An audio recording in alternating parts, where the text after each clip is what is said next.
Yeah.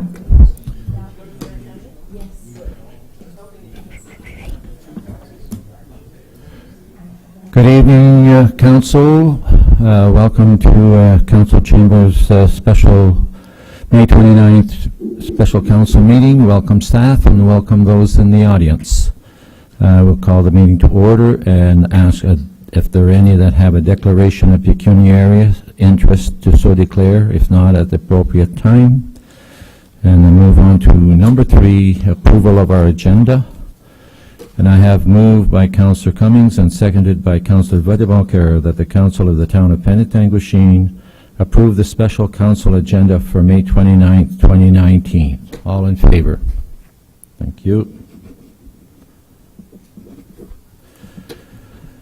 Moving on to number 4, matters for consideration, and I will pass that on to our CAO, Jeff. Thank you, Mr. Mayor. Part of this item on the agenda is in relation to the regional government review. As Council will recall, this regional government review that the provincial government announced back on January the 15th was presented to municipalities, and here we are through to the end of May. So what I'll do is briefly walk Council through kind of the summary of the report that is in front of you, and then happy to field any questions that Council members might have. So with respect to the background of the regional government review, as I alluded to, January 15th, Minister Steve Clark announced the government would be undertaking a review that would impact 9 regions or counties and 82 lower tier municipalities. That, as Council will recall, was discussed in fairly short order at the February 13th committee meeting as a result of one of the 2 advisors, or the advisors group that the province had engaged, asking each head of council in the county to meet with them. Both the mayor and I did meet with one of the advisors, Ken Sealing, on February 19th, and subsequent to that, we provided an update at the March 13th committee meeting with respect to how that conversation went, and generally the highlights of what that conversation was about. And subsequent to that, there was a memo sent to all staff and council within the following week. On March 28th of 2019, the North Simcoe Heads of Council group, which is an informal group made up of the mayors, deputy mayors, and CAOs of the 4 municipalities in North Simcoe, being Tay, Tiny, Penetanguishene, and Midland, met to discuss, and one of the items that was on the agenda was the regional government review. The consensus was to reconvene in the future for the purpose of focusing discussions on the RGR and the potential implications to Simcoe County and our lower tier municipalities. Following that, there was a meeting that was convened on April 23rd whereby a facilitator was engaged and presented some draft thoughts and a draft report, and that essentially had some discussion amongst the 4 municipalities. I think it's fair to say that subsequent to that and seeing the final draft report that the municipalities were provided, the other 3 municipalities aside from Midland essentially pulled themselves or removed themselves from the process, all for a variety of different reasons. And I think it's fair to say from Penetanguishene's perspective, and I'm speaking on behalf of the mayor and deputy mayor, that it was kind of twofold. One being the draft report didn't reflect in its entirety the conversations that were had on February 19th with the advisor through Mr. Mayor and myself accompanying him. And second of all, it was felt that the power of 4 was no longer in existence, and really to be effective, it was felt that really we should all be on the same page. So that brings us to, so fast forward to the 2nd or 3rd week in May, and Midland, as I think everyone knows, did make a submission to the advisors that is a solo or an individual submission on behalf of the town of Midland. That submission garnered some attention from the other three municipalities, and it was at that point that the other three municipalities, from an administration perspective, as well as in consultation with the heads of council, our heads of council, meaning mayors and deputy mayors, discussed the potential or the option of perhaps now we need to, rather than let our feelings stand from February 19th, we need to perhaps entertain the idea of making another submission and reiterating some of the either the first points from February, the February 19th meeting, or additional thoughts or comments from council as a whole. So that brings us to today, and what you have in front of you is a report that outlines all the background, and what I've tried to do is give the options that I think are available to council, and I think it's laid out in the report in such a fashion that hopefully it makes sense and everyone can understand what I'm trying to suggest in terms of the various options. Just a couple additional thoughts. What's not included in the report that I think is just a further example of collaboration is the North Simcoe Culture trial, I'm going to call it, and maybe that's not the right word, that the municipalities have agreed to fund moving forward, at least for on a one-year basis. The other comment I would make, and I think it's reflective in my recommendation, is that in my opinion, I don't think it's prudent that we, at this point, given what we know, that we sit and not make another submission to the province. And at this point, my suggestion is a formal submission to the province, either be it an individual submission on behalf of just the town of Penetanguishene, or a collective submission with some joint efforts from our friends in Tiny and Tay Township. And I'll speak to that in a minute, because I do have some information with respect to what Tiny and Tay has decided. There are some pieces, so within my staff report, I think I've articulated kind of the 8 themes that I think council could consider, including in a final submission. The one theme that perhaps I didn't include, and I kind of alluded to it, but wasn't direct in it, was to suggest that perhaps a one size does not fit all municipalities, and that we don't support a forced amalgamation as an only or as a primary means to accomplish effective, efficient, and economical service delivery. We've just a couple other final concluding remarks. There are a variety of different approaches that lower tier municipalities have taken across the county. I've tried to articulate throughout the report what those approaches are that I'm aware of. A couple have come to my attention subsequent to the release of this agenda, but they were included as attachments, just not referenced in the report. That being the Tiny Township report that was released or published on Friday, as well as the Clearview Township report that I received earlier this week. That brings me to kind of my concluding remarks, and those was essentially to delegate the authority to the mayor and CAO to do one of two things. If there's consensus to submit a joint letter from the 3 municipalities, that's the path that they're prepared to go. And mission, or possibly entertain having a submission with Tay and just Tiny Township. So, Mr. Mayor, I think that's to the extent of my comments. Certainly, pending the direction we get this evening, one of my hopes is that we get some clear direction, just so that there's not any ambiguity with respect to what council would like to see this evening, and the path that we do eventually go down, if any. And something that perhaps council would like to entertain or discuss is what communication protocols we do implement with whatever path, if any, we do proceed.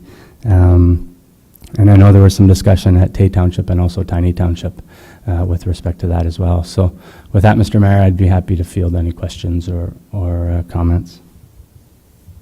Okay, any members of council, questions, concerns? Councillor LaRose. Thank you, Your Worship. I just want to say I I pretty much agree with most things that are in the report. I like the idea of sending the 8 things. I think we should include not forced. But I do have a problem with the fact that Midland bailed on the 4 municipalities. I think that's very unfortunate. I don't think it was a great idea. I had wondered early on in the process, and I thought that if maybe all members of all 4 councils had met at a specific site, we probably could have got through this with a little more understanding of each other, where everybody was going. And I still think the 4 municipalities submitting together would have been a better idea. We could have done a shared service agreement. We could have entered into a lot of talks like that, I think, if everybody was there, because scuttlebutt as it goes around, we're hearing different things of, who was there and who wasn't there. But that aside, I guess we can't do anything about that at this point. The only thing I would suggest that if we do make a submission, and that would be my belief that we should do it with Tay and Tiny, is that at some point in the process to put all of the 3 councils in the same room, just to see where everybody's at, so everybody has an understanding of what everybody's looking at, what would be acceptable and not acceptable to each municipality, and that, to me, would be a good, fresh start.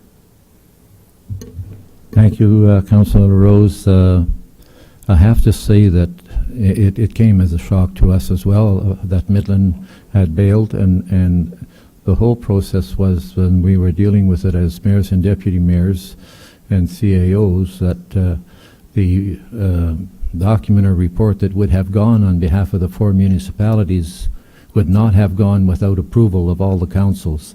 But that did not occur. And I have to say that we talk about the 8 bullets. I have to go with the fact that we have to add the 9th, as CAO pointed out, that we have to add the 9th approach, that amalgamation is not the end-all and be-all, and that the 3 municipalities are not in favor of such a thing. Further questions, Councillor Levy? Thank you very much. I just wanted to ask about timelines, because obviously if we go it alone, we'll be a lot faster to respond. If we have a tri-party submission, which I do favor, I just wanted to make sure that we're okay on timelines, that the ministry has extended the deadline, and we haven't missed the boat. Through you, Mr. Mayor, if I might, in response to Councillor Levy's question, the ministry did have a deadline for the public portal, which was May 21st. So it was shortly thereafter Midland made their submission individually. With respect to submissions from municipalities, it's the belief of, I think it's fair to say, some heads of council throughout North Simcoe, as well as administration, that the province isn't going to ignore submissions at this point. I don't think, frankly and candidly, just based on a number of conversations with colleagues, some of which are still entertaining the possibility through their respective councils of making a submission similar to that of what we're considering this evening. So I think the short answer is I don't believe there's going to be any detriment or harm in getting something to the province within the next week, certainly by the end of next week at the latest. I don't think there's any harm in that, and I don't think it will be disregarded or not given the same weight as something that perhaps might have been submitted pre-May 21st. Thank you very much. Further to that, this is Wednesday. By the end of next week, this seems a little more urgent. I know it has to be done well, but since we're now the 3 on the same page, can it not be a top priority, be dealt with within 48 hours? Through you, Mr. Mayor, certainly that would be our goal, is to get it done in as quick of a fashion as possible.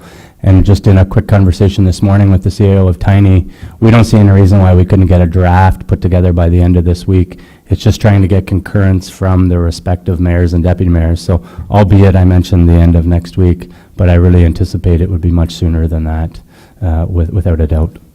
Thank you very much. Going along the lines of Councillor LaRose, I would take it, Mr. CAO, that draft would be made available to members of council on all three members of three municipalities prior to being sent out. Through you, Mr. Mayor, that's certainly definitely something that we can and should accommodate. I just want to be careful that, if there's, just want to be careful from a meeting perspective electronically. And my friend to the left of me, I'm sure from a clerk's perspective, we've had that conversation. So certainly we will share a draft with our respective councils. And if we feel the need that there's significant red flags being raised, I would suggest that we get back together in a setting similar to this so as to not advance the business of the municipality in an electronic means. If there's no issues and no red flags and no direction being provided by members of council, then certainly we could proceed. I think if we can get I'm confident that if we can get some clear direction tonight from council with respect to the themes, whether it be the 8 plus the 1 or whether it be some form of that, then the draft that we put together and do provide to our respective councils should be that of what council's expecting to see. Further questions? Deputy Mayor? Thank you, Your Worship. Certainly, I too was very disappointed to see that Midland went out on their own. That certainly was not the intent when we started this process. Yes, I'm certainly very much in favor of getting a submission in as quickly as we can. If we're in sync with the other two municipalities, I think that would be a good thing.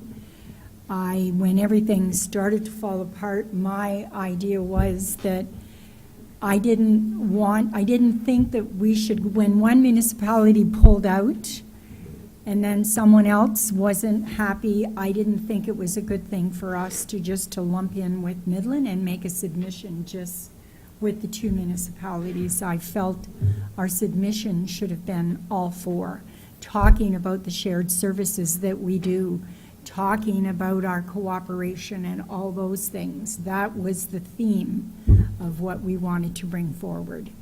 So certainly I agree with the recommendation, and I think we should get at it as soon as we can. Thank you. Councillor Rose? Thank you, Your Worship.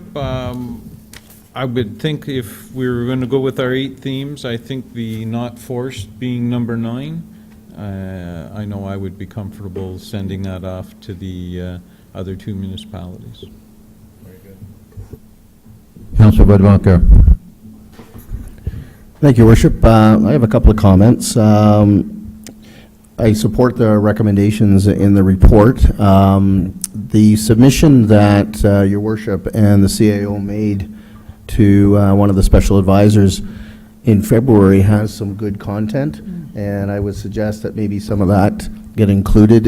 I know it's in the report, but some of it's not in the report, and I think there were some good arguments there excuse me, in supporting the themes.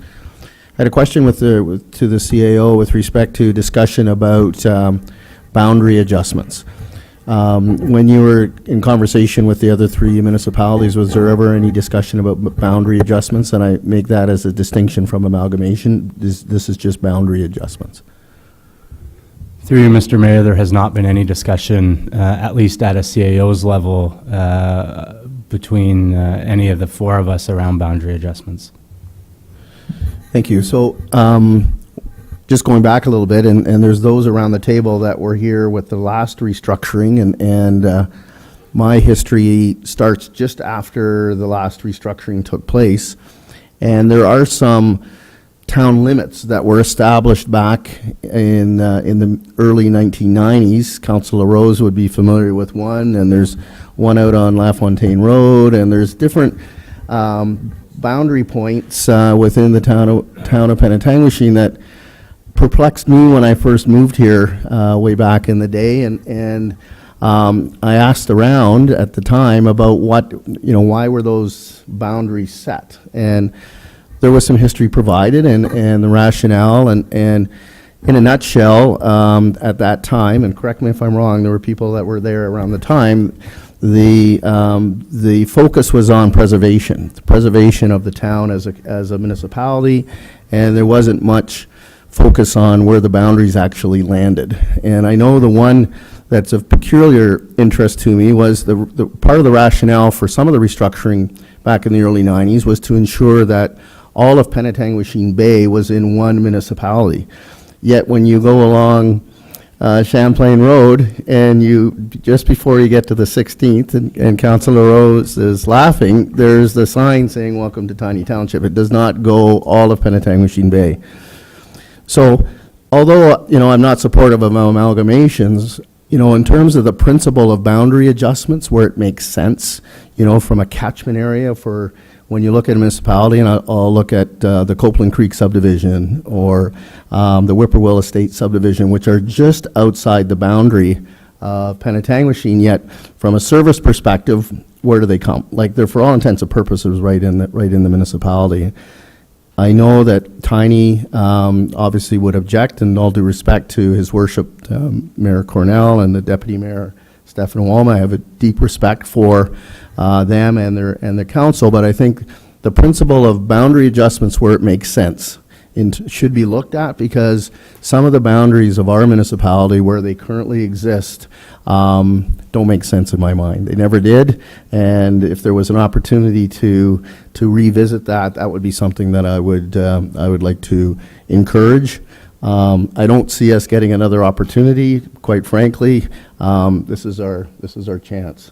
I have some other comments, but I'm just going to pause at that at this point. Yes. Please, I have to respond. Unfortunately, the mayor and council of the property next to us wouldn't talk to us. They ignored the whole process. So we felt surely that the Copeland Creek subdivision, and as that was developed, should have come to Penetanguishene. We were ready and could have serviced it. But the mayor of the day just shut the door. And so, I just had to make that comment. It's not that we didn't try. We did. And another thing that really bothered me was Burnell Side Road. I always was under the impression that we were off to the side and about 1,000 feet in. And very recently, there was some discussion about, and I said, no, we're off. But when you look at the fine print, and I blame a favorite person in Midland for having changed that in the small print, and we didn't catch it. So anyway, I know there were mistakes made, but we tried. Thank you. I just had to get that off my chest. And I have to say, the crazy one is ending up with Burnell Side Road, the boundary line being in the center of a road.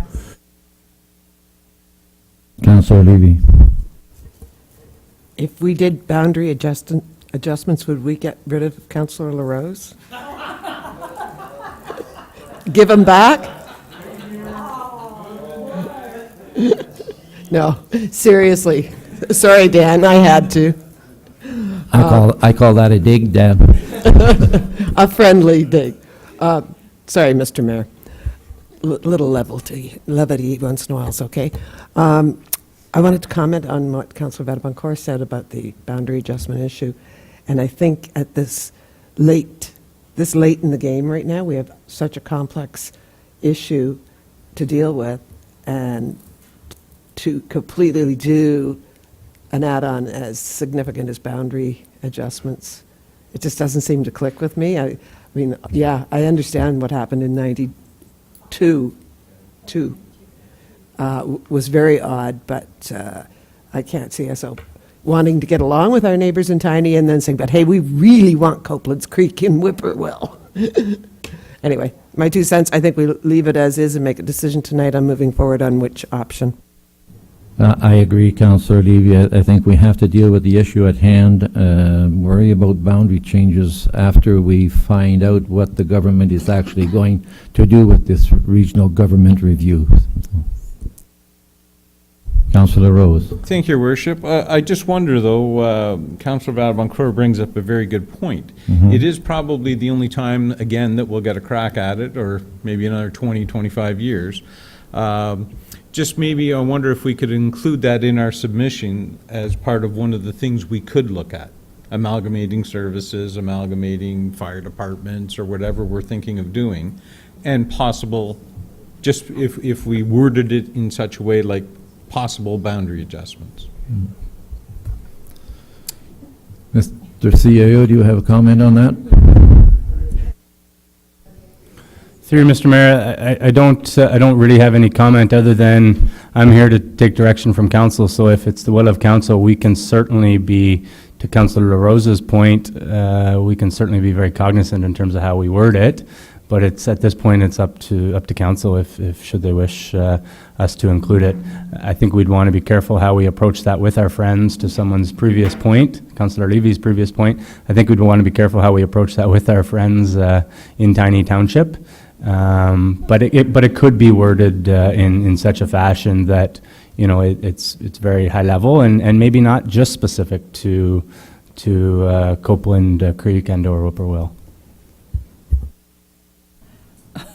Councillor Vadaboncourt. Yeah, thank you. And that was my intent, was it to be very high level, that boundary adjustments be looked at where it makes sense. And there may be other circumstances in other of the municipalities where, you know, the boundary line shouldn't be in the center of the road. Maybe it should be moved over. Maybe there's other little tweaks here and there that should be done. But here's the opportunity to do that. And I think if it does make sense, why not have a look at it? So that's my only point there. I just cited those examples that I'm very familiar with over the years. The other point I wanted to make, Your Worship, is just with respect to Penetanguishene as a self-sustaining entity. As you know, as the town, you know, we're one of the smallest, if not the smallest, populations within Simcoe County. We do have an industrial tax base. We do have a residential tax base. But we do not have a large tax base just by the fact of our size. And we deliver a lot of services that a typical urban municipality delivers. And we do that quite well.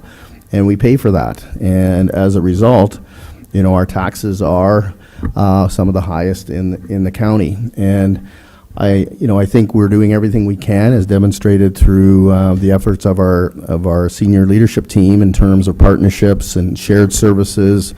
And we're committed. We walk the talk. We've got agreements in place where we share services and we partner where we can. That's not common across North Simcoe, and I see that, you know, Tiny Township has made some comments in its submission about that. But I think we need to be really aggressively looking for those opportunities when they come up, because I think from a tax rate standpoint, you know, it would be good if our tax rates somewhat stabilized and started to float down in the upper third as opposed to being up near the top. And we're only going to do that through assessment growth and being more efficient in terms of how we're delivering our services. So just something to keep in mind from a sustainability standpoint, that, you know, we are challenged and we need to look at every opportunity we can to ensure that we're as efficient as we can be. Thank you. Further questions or concerns? Okay, so then we will move on with the motion. And it is moved by Councillor Vadaboncourt and seconded by Councillor Cumming that report CAO-2019-07 regarding a follow-up to council on the regional government review be received, that staff be directed to proceed with option 2, being that of a North Simcoe consideration, Penetanguishene, Tiny and Tay, to submit a joint letter to the province while considering inclusion of themes 1 through 8, and that staff be directed to proceed with option 1 if efforts of a collaborative joint response with the townships of Tiny and Tay are unsuccessful, and that Mayor Doug LaRue be authorized to approve the submission to the province on behalf of council as prepared by staff, and finally, that council be provided with a copy of the final submission to the province. So I guess what we are probably looking for here is option 2.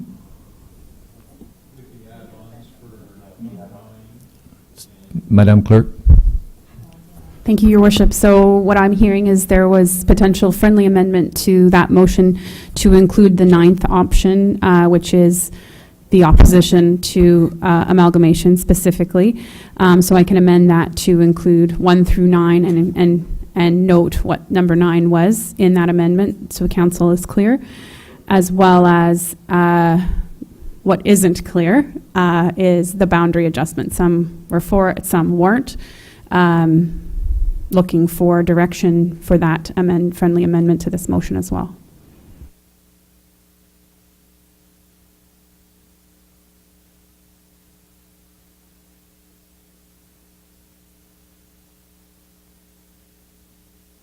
The revised motion.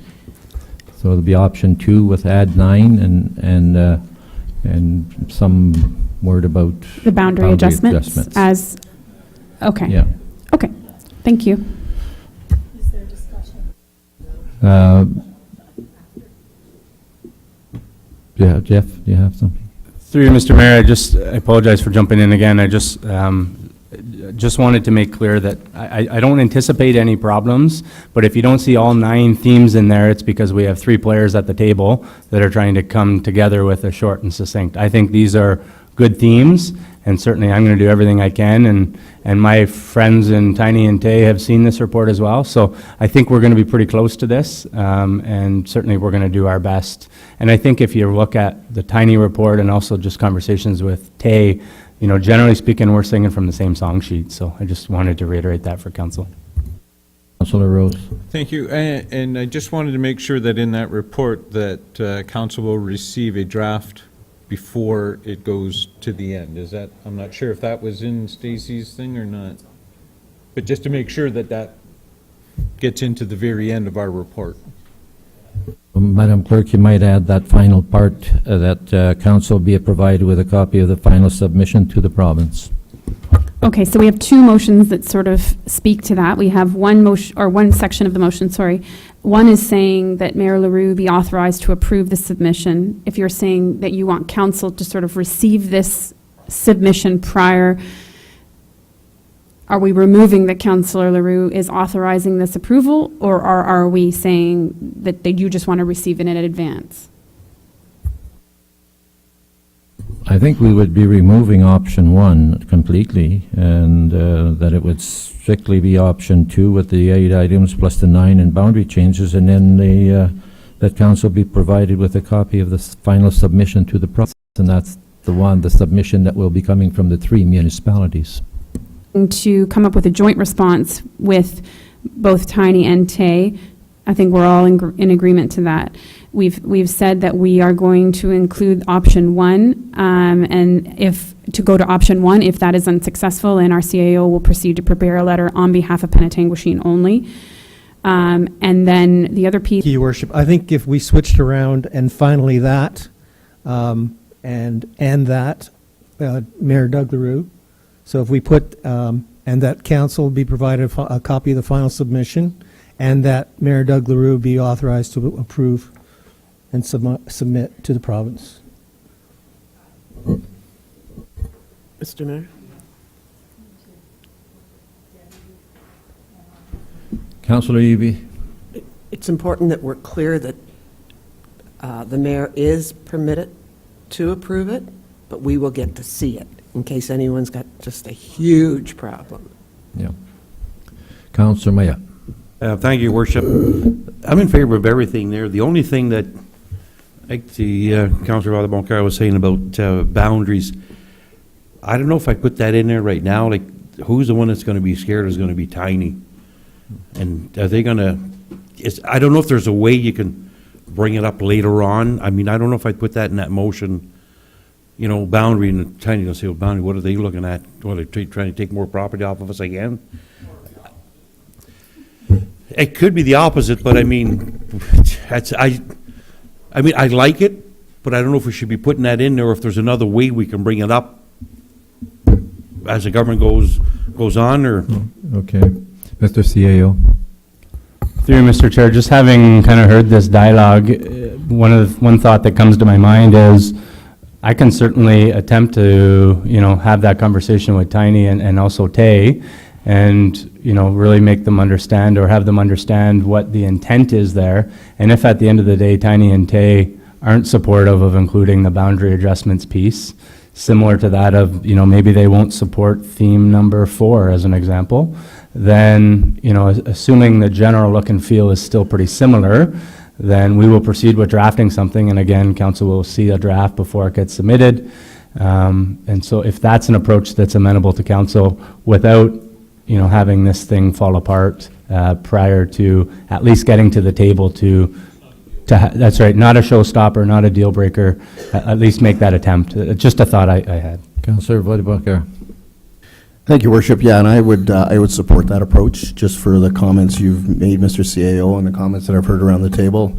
It's a suggestion. It's something that we put on the table, just to where it makes sense, as I put the caveat.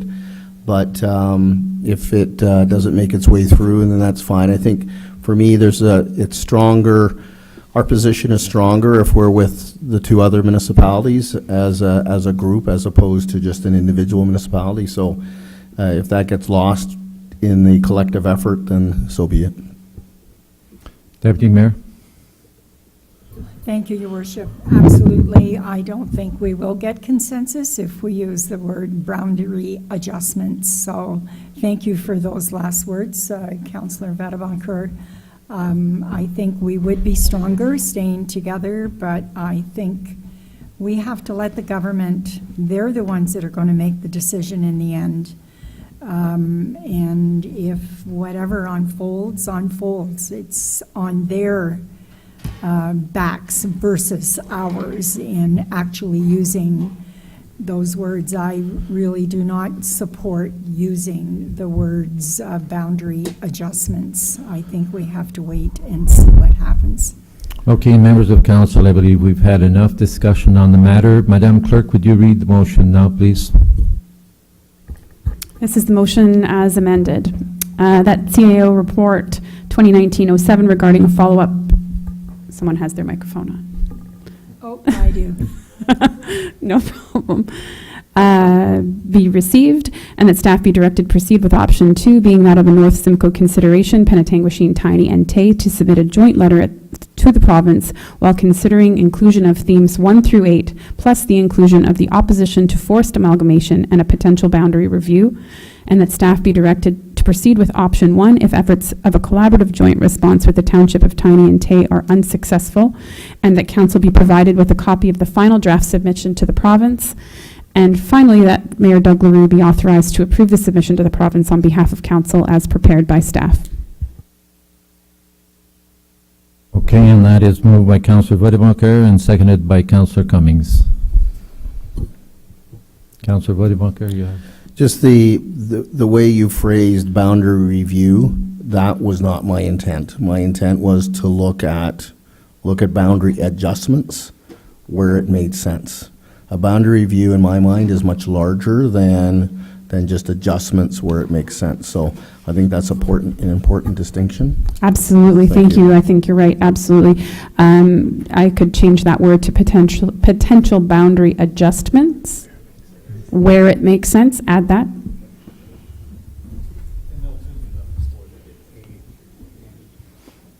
No worries. All in favor? All in favor? Carried, thank you.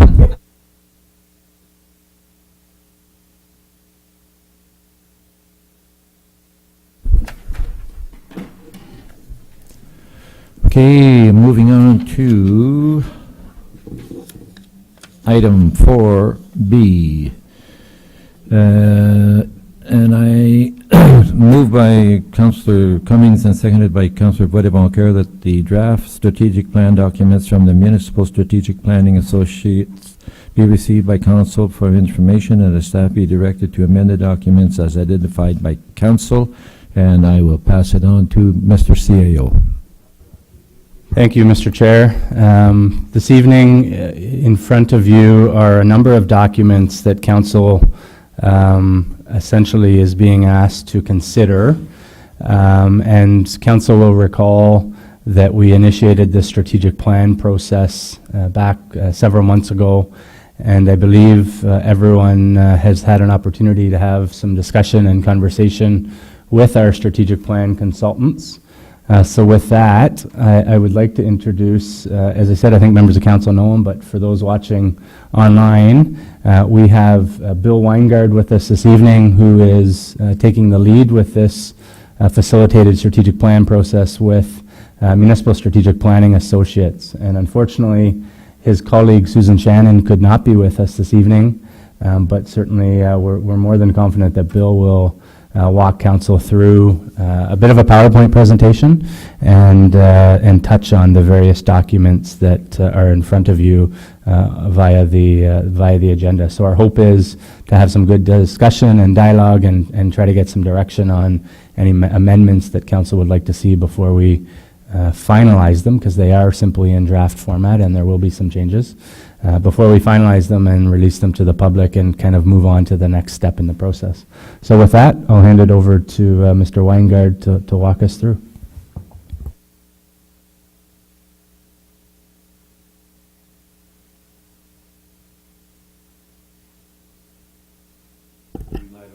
There we go. All right, thank you, and thank you, Your Worship, and members of council. Nice to see you again, those that I've seen, and Councillor Mayotte and Councillor Levy, nice to meet you. Thank you for your time. I'm hoping that this is having the material in advance will help out a little bit and keep our discussions as short as possible, but I don't want to short circuit anything that's important before it goes out to the public. The agenda for my time tonight, first of all, lead you through the proposed process that we're going to follow between now and October. And then you have in front of you a draft of a discussion paper that we're intending to put on the website, send out to the various groups and individuals we're planning to talk to over the next month and a half. And we're looking for your input on that. I asked each of you for your top 2 priorities for the next several years. And I thought there was a one-pager on that I think might be kind of interesting. You have a chance to share information among you and see who's saying what. And then moving on, talking about something that will happen the week after next, I think, will be the public survey that we proposed in part of this process. I outline a little bit about the methodology. I sent you a copy of some of the draft questions that I'm proposing to give you some idea of the kind of survey that I would picture it being. And then, of course, if there's anything to add or change or amend, looking for that. And then finally, to talk about the groups that we're proposing. Well, we actually met with a couple already, but from now until sort of first bit of July to talk to, I think we said in our proposal up to 30 groups and individuals. Be here a lot. You'll probably see us hanging about in the council chambers and committee rooms, talking to a number of organizations, and I'll go through some of that. And so you're aware and you'll be hearing about it, so best to be not blindsided by the fact that we're out and about. So with that,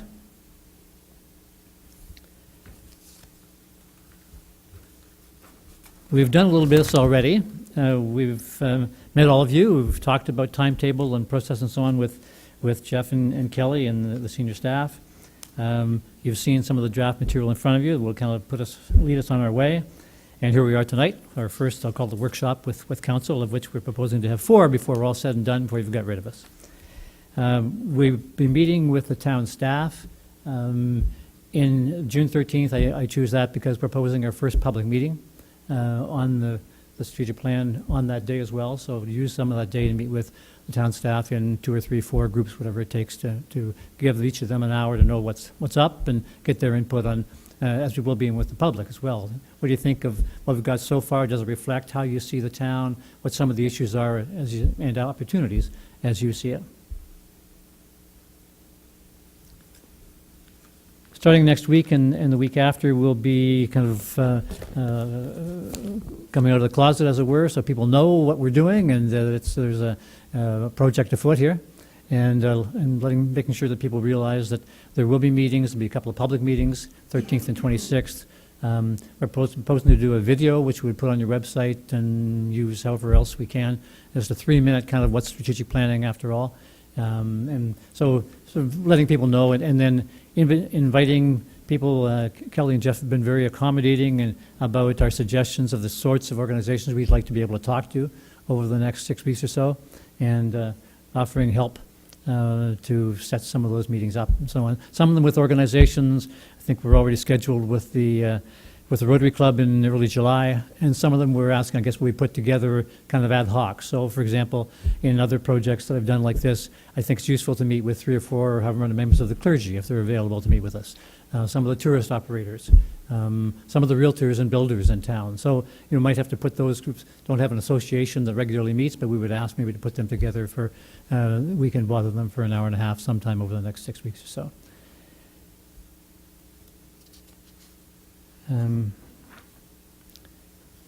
The survey, as I say, we're expecting to be able to mail that out to the random sample. There's actually 2 surveys. I should be clear about that. One is we're looking to do a random sample survey. We would pick, for example, I'm getting ahead of myself here, but where we would have one every 8th residential property in the assessment roll, for example. So automatically random, because who knows who's on the assessment roll every 8th pick. And then another one, which we would invite anybody who wants to. This one would be online, strictly, rather than a paper option. But anybody who wanted to answer all the same questions. So the content would be the same, but the format would be different. And then they would be separate in the sense that those who were part of the random sample would be kept separate so that we could have some statistical reliability into the answers. Then there would be open houses. I talked about that, meetings with individuals. And all of that we would condense, put together a report for you which analyzes the surveys results, as well as trying to summarize, always a challenge, but we're up to it, I think, some of the input that we've got from our meetings with individuals, open houses, individuals and organizations. All of that to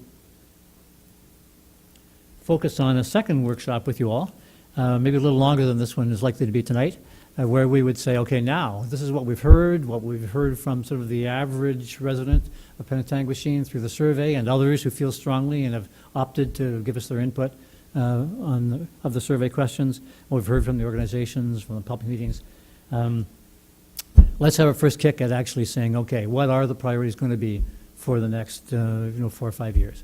And so that would be the purpose of that workshop, which would allow us to go back and put together the first draft of a strategic plan, which again we'll put out there for people to kick at and throw things at and discuss.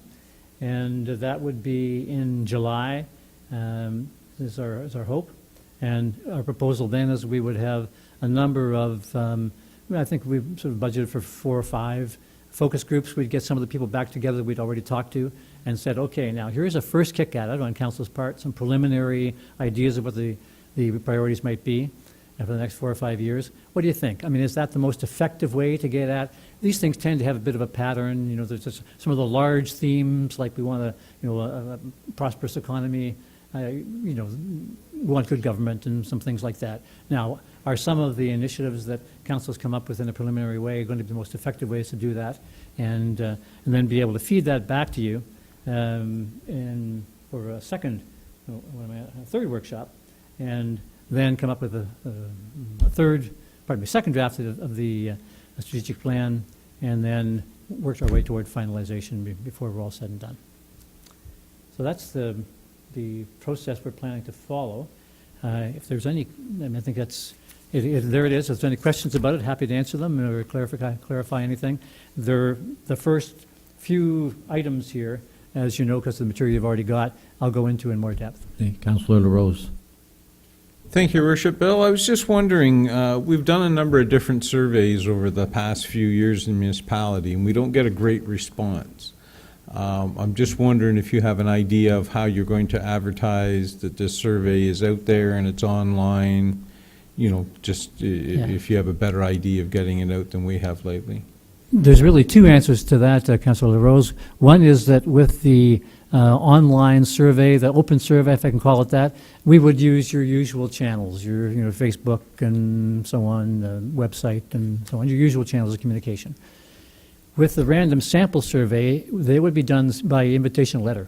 we would actually be asking, with the help of our friends in the finance department probably, to picking through the assessment roll and mail merging some letters of invitation to 400 or 500 people, something like that, saying, here is a copy of the survey.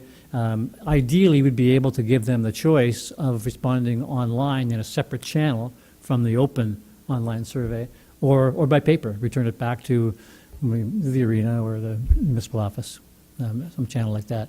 And we may even want to, because we'll be able to leave this open for at least 3 weeks, possibly 4. We may even want to have some opportunity to send out a reminder in some fashion or other. I've done that in other projects, and that does help to bring in the last few stragglers in that stuck it to the fridge and then forgot all about it, buried under the bills. So that's how we would do that. Can I just, I'll add, I'm leaping ahead again here, but what the heck. In other projects we've done on this, we're just doing now in a municipality in Grey County, and we have about a 30% response rate from that survey, and that was all paper. That was self-addressed, stamped, self-addressed envelopes back, all paper. We've done it before in a municipality in Wellington County where we've had 25% or so where they had the 2 channels to respond. Considerably larger municipality, frankly, than either the one I talked about in Grey or than Penetanguishene. So pretty good response, really, enough that you can reliably say, according to my trusted statistician, who's also my daughter, who says that this can, 19 times out of 20 within 5%, all that kind of stuff. Yeah.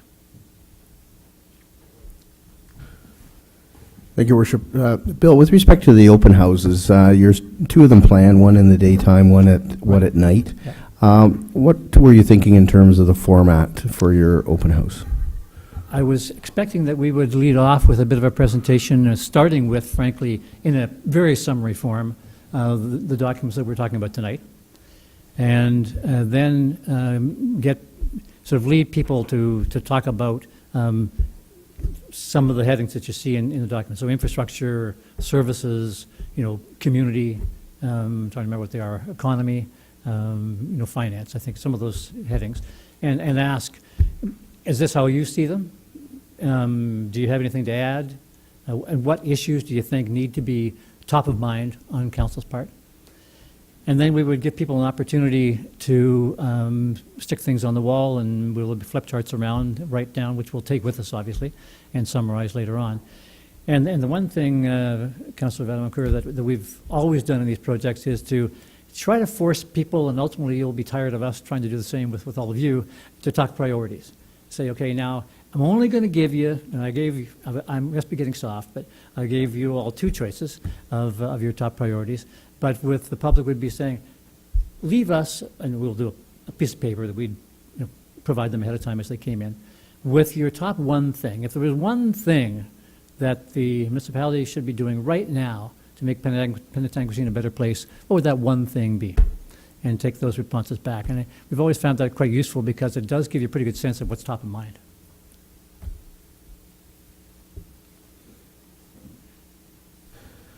I'm just looking at my calendar, and it's an hour-and-a-half session. That's what's been scheduled, and you anticipate.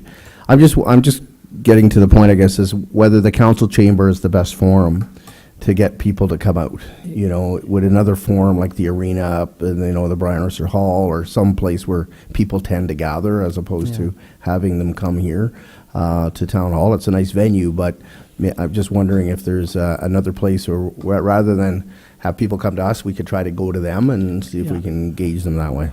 Happy to take council's advice or staff's advice on that. It really doesn't. The challenge always is, of course, trying to estimate, like as we planners know, trying to estimate how many people are going to come to these things. If it's a dozen people, that gives you some options. If it's going to be 50 people, that's some other options. All right, so that's the process. Thank you all for your input, and thanks to the opportunity I had to talk to all the staff as well. Tried to condense all of that into something that we would put out and be able to kind of focus people's attention to through the public meetings and in the meetings we have with various organizations. And the intent of that is, first of all, that there's not much in there, there's finance, but otherwise not much about government. One of the challenges, these projects in our experience is that you don't want to presume that people have a knowledge of all, I call them inside baseball kinds of, I should say inside basketball, I guess, in present company, but, awareness of those kinds of items. And I think maybe perhaps, particularly at this time, given your previous discussion, it's important to talk about what are the community priorities and what are the things that are top of mind in the part of the community. I didn't put in there, you'll notice I didn't talk about the hill. I don't think I did anyway. And I didn't talk about the distance to Highway 400. Things you can't change, no sense talking about really, because so I'm looking for things to say, what is there about Penetanguishene now, both good parts and bad parts, and what we see coming down the pipe at us that we might be able to take advantage of or affect before it hits us. So what I'm looking for from the public with this discussion paper is things to emphasize. Out of that, what are the issues that they see? May not all going to be the same emphasis. Are there some things they want to add that they say, you didn't talk about whatever those items might be. And then particularly looking to see whether we're on common ground. So out of all of that, if we get a lot of disparity, people saying, that's all good, but that's not really what we want to talk about. That's useful information to have. It doesn't usually happen, but if it did, it would be useful to know. And then the question back to Councillor Vadilon-Kerr's question, what needs to be done about some of these things? So what? Yeah, if we're more or less correct, we're talking about the right kinds of things, our observations are acute enough, so what? What are we going to do next? Yeah. So that's the point of the discussion paper.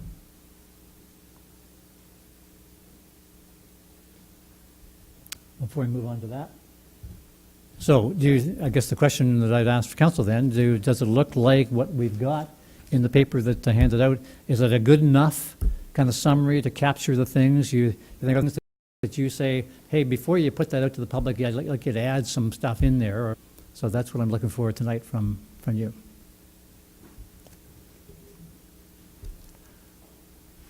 It could be perfect as it is, and I don't want to discount that possibility. Yeah.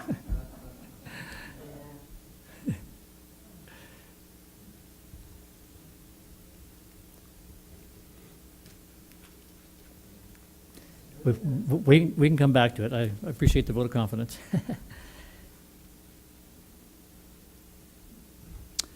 Okay. As I say, I asked all of you for your top two. Didn't have a chance to, Councillor Levy or Councillor Mayotte to oh, yes, that's right. She mentioned she liked you, yeah. So, what you have in front of you, I didn't put this on the page, but you've got it in front of you, I've got it in front of me. So if I need to make any changes or additions, I guess, I'm at the ready. So that's, and the purpose of that is, first of all, I'm not sure you've had a chance as a council to share these kind of things among yourself. I know we're hearing from others and what can we feed back to you that might be useful when we get to the next workshop where we're saying, okay, what are we going to do about all that? And, how large is it going to loom on your four-year plan. And then, as I say, starting the long process of prioritization. There's, one of the things that we like to think we add value in being here is that we can kind of poke and prod a little bit and kind of say, you've heard it already, and you live with it every meeting. There's a lot more wishes and wants than there are resources to do things. And so, having been a municipal hired hand for a number of years, it's important, I think, both for the community to hear, for you to share, and for the staff to hear. Okay, among all those things, you're not going to just say, buzz off when somebody has another idea. But when all is said and done, when you need to raise your eyes to the horizon, what are those things, those few things that you're saying, we're going to make some progress on these because we know they're important, and we've talked about how much we can actually get done in the course of the 4 or 5 years. So this is the first of that process. So I guess really at that point, all that I'm looking for you to do is there something Bill, we have a question from Councillor Vadilon-Kerr. Thank you, Worship. Just, Bill, the wording you used here for priority number 5, I'm just wondering, it says getting through regional government review. So it's like cutting the grass, you know, Yeah. I've got to get through cutting the grass. What, you know, what were you, you know, is it a chore? Is it, you know, something, you know, is it something behind that? Or just what were you getting at? We heard it in those terms, so I'm assuming that it's the kind of, I mean, the meeting you had tonight will be, you know, one of many, I suspect, before this is all said and done. So I think it was just, the comment that we received, I think, was, this is going to take a lot of time, and it's going to be something that we can't ignore, and it's wasted on us, if you like. And so it's going to be a priority just because what else are we going to do? It didn't come, say, these are my words, it didn't come with any content. It came with just that, well, there's a bunch of this to come. Councillor Steinemann? I just want to make a comment in regards to that. I think, and certainly from my perspective, is getting through it, because we're doing all of these steps for the strategic plan for Penetanguishene, and in essence, it could be a lot of energy that's going into it and could be taken away from some of our decisions that we're going to be making in the not too distant future. So that, I think that might be part of it as well.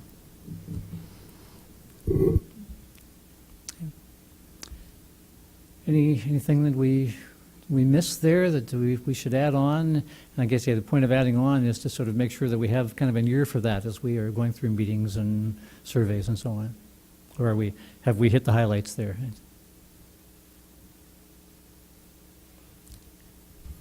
Mr. CAO? Mr. Mayor, if it's the will of council, and it may not be the will of council, but just wanted to provide that option, we can bring any of the documents up on the screen, and we can ask Bill to walk through. Some of them are larger than others. And if council's fine with the documents as is, certainly we can proceed with the similar fashion we've come thus far in the last kind of half hour-ish, with any potential amendments that council would like to see. So I just would toss that out there. I don't want to go through a process that council doesn't want to, but I also want council to be aware that that's an option that we could walk through, you know, some or any of the documents that are included in the package. If that's an option, that might be actually, Jeff, quite useful for the next when we get to the sort of, now we're into the harder slugging, I suspect, when we get down to the survey. So that might be, we'll take council's advice on that, but that might be useful if there are questions on that. Okay, so let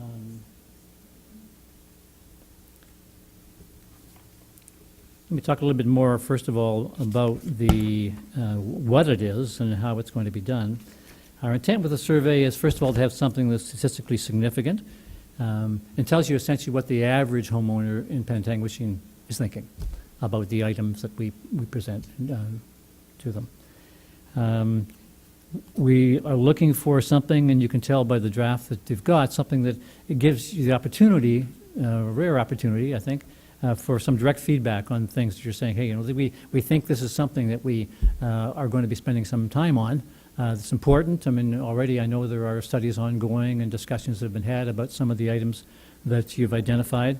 And so some feedback to the public on those, so that you're armed with that, if you like, when decision time comes.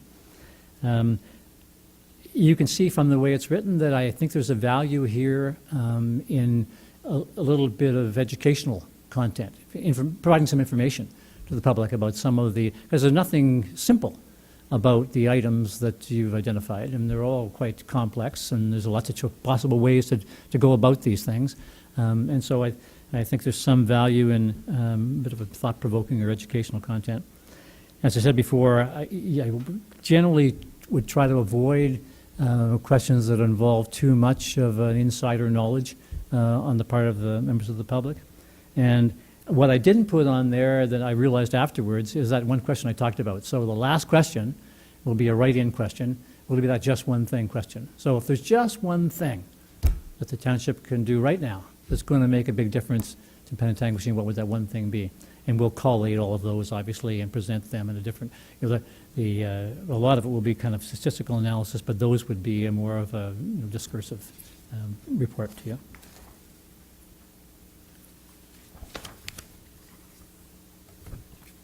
In terms of method, we'd be looking, as I said before, we'd be looking at a random sample created by essentially picking every 8th, 9th, 10th, whatever, entry on the residential assessment roll. So when, because, they're not all, all family members or all neighbors or not all lined up equally on the assessment roll, it's automatically random. I'm suggesting that something like 400 or 500 in total, so whatever, I have to take advice from the finance department about how many, is it every 8th, is it every 9th, every 10th, to get sort of that sort of number of invitees. We would, and then Susan's not here, who's a lot more technical than I am, so I know it's possible, because I've seen it done in other municipalities, to give people the option of responding online in a separate channel or in paper. And I think there are probably people who, I think that having them both available for this one is important, because there are certainly people that would prefer to say, I'd rather, answer, on paper and then, send it in. All anonymous, I should add. We're not looking for people to give their names to us.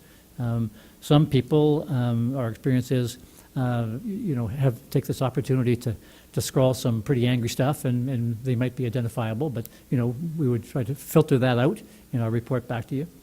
And as I said, we'd be talking about accompanying this with some publicity and a notice to people to say this strategic planning process is happening, and part of it is going to be this survey, so that people were a little bit aware in advance, or it accompanied the survey when they received it in the mail. We would be analyzing the results. So in the draft that you've seen, there's a number of sort of gradations, if you like. On the spending ones, for example, if you're okay with those kinds of questions, there's all the way from nothing to lots, right, and various gradations in between. So we'd be able to give you the percentages of the responses we get with some kind of, let's say, statistical significance among those 5, and then also to give you the weighted average. So which is the, where is the point at which sort of most people are landing on that question? So it might be, somewhere between 3 and 4, so 3.8 or something like that, a weighted average, which would give you some kind of an idea of where sort of the preponderance of thinking is. And then with the write-in answers, as I said, we'd be grouping them together. So they would be, about roads, for example, which there certainly will be lots of answers about roads. We'd be able to give you some idea about, is it about road condition, is it about maintenance, is it about plowing, those kinds of lumping. Again, making sure that they're anonymous, but putting them together in a format that you'll find useful, so you can say, okay, that tells us kind of what's top of mind to people.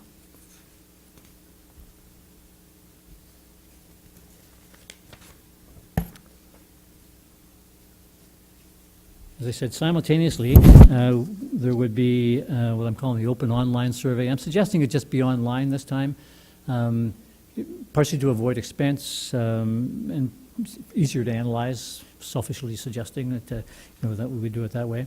But anyone can answer it.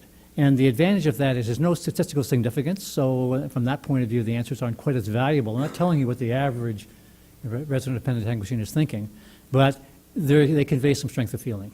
So, the risk is, of course, you get that sort of, I'll call it, because they appoint themselves to say, I'm going to answer this survey, you run the risk of flooding. And the provincial government, I think, just ran into a bunch of this in some of the consultations that didn't have any statistical controls. They got, whether they wanted the answers or not, they got a flood of interest group responses, and then had to deal with that.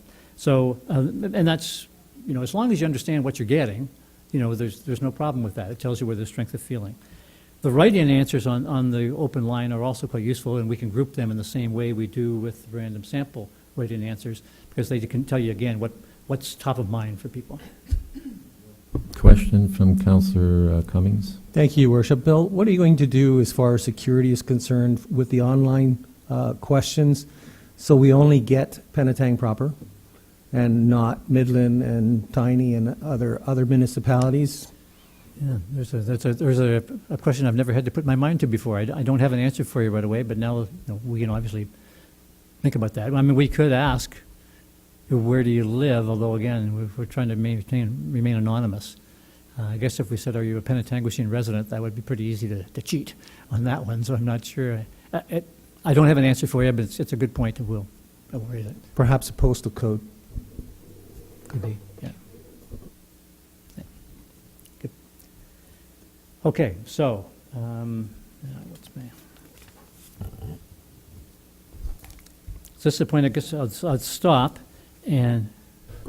Yes, Jeff. Through your worship, I'll just chime in. In all the surveys we've done, we've utilized SurveyMonkey, and it's a great question from Councillor Cummings. Without having purchased a really sophisticated system whereby folks would be given a PIN or an access code, it's difficult to track and kind of control the reins. So we'll wrap our mind around it. We've done a few things with the various surveys that we've done as a municipality, postal codes, asking, are you a resident or where do you live? So we've done a few things electronically. There is a means, to control and monitor from an IP address perspective. So that's one thing that I'm not an expert in the survey, but certainly something I'm told is available. So it's a great question. Certainly from a staff perspective, in consultation with these folks, we'll kind of bounce ideas back and forth and see what has worked elsewhere. Thank you, Your Worship. Just to keep this anonymous, I can't really ask them where they live. So postal code would give us that information without actually having them reveal an address.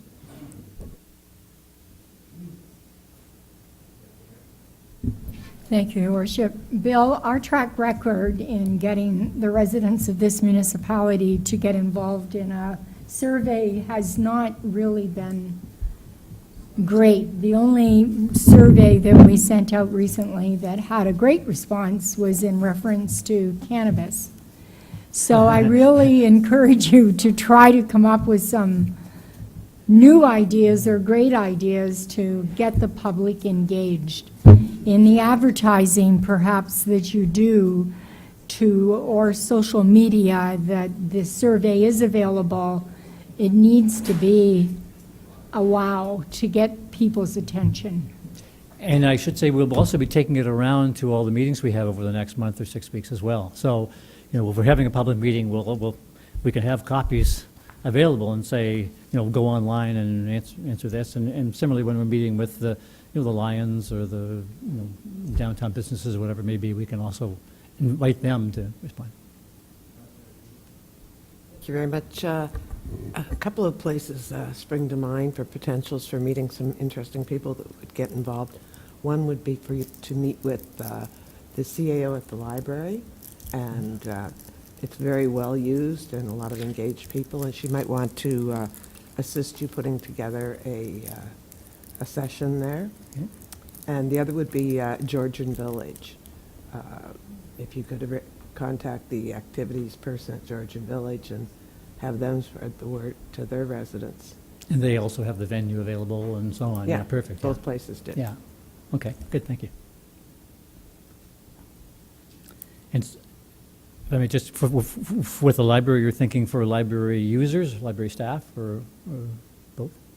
It would be for library users, and staff. Yeah, okay. Yeah, okay, yeah, good. End user. Yeah, good.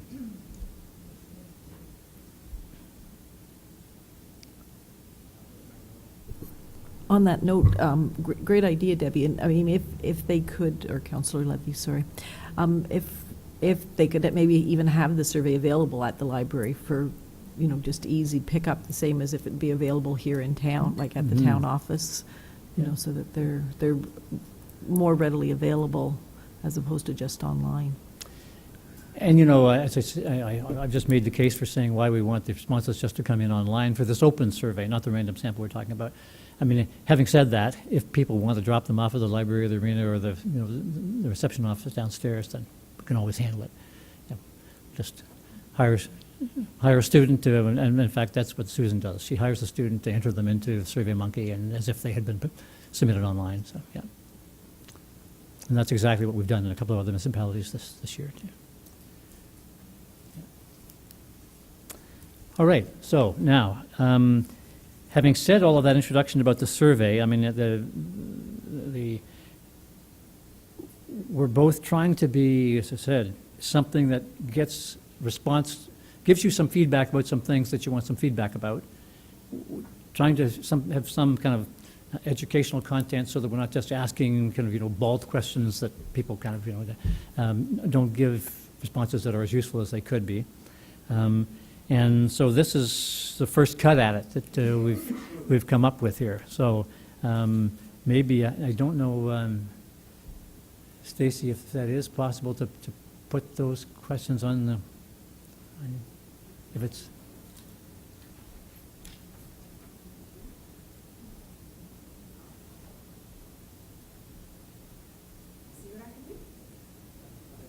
Oh, you have it on there? Sure. Whichever.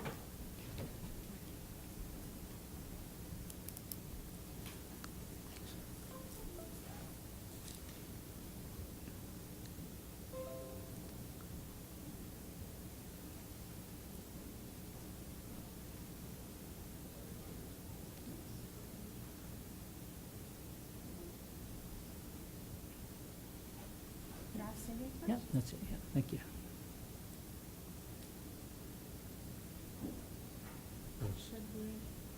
Yeah, thank you. Yeah, thanks, much appreciated. Yeah.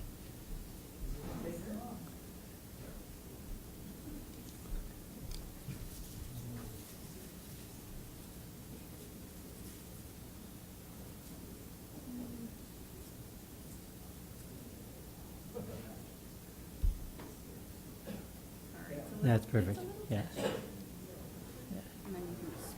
Okay, thank you. Yeah. Okay, so the first one, and I guess it's obvious what the intent here is. Say, what do people recognize as being the great points about Penetanguishene? Rather than have them just fill in answers that come to mind, we're trying to do some leading here, and then give them the opportunity to fill in something that they want to add. So if there's, as I say, if there's anything among those 10, I mean, I've made them up. So if there's anything among those 10, you say, hey, maybe just, cancel one and add something else instead. That's what I'm looking for you tonight.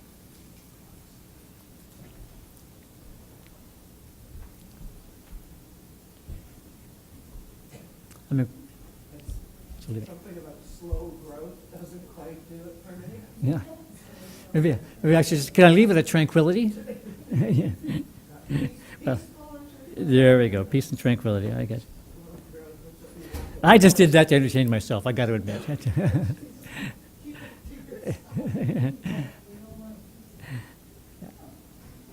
But you're right, so peace and tranquility is something that they may well find to say this is an attractive feature.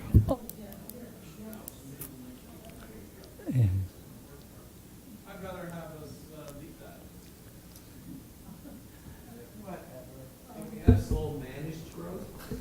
that. That's a better way of saying it.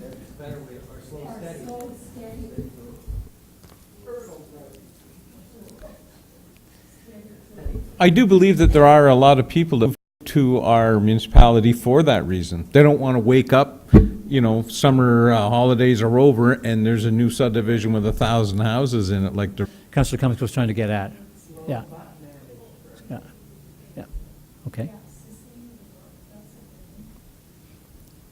Okay.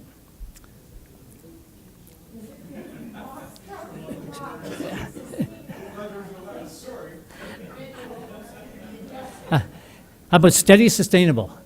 Steady, sustainable? Yeah. Yeah. Okay.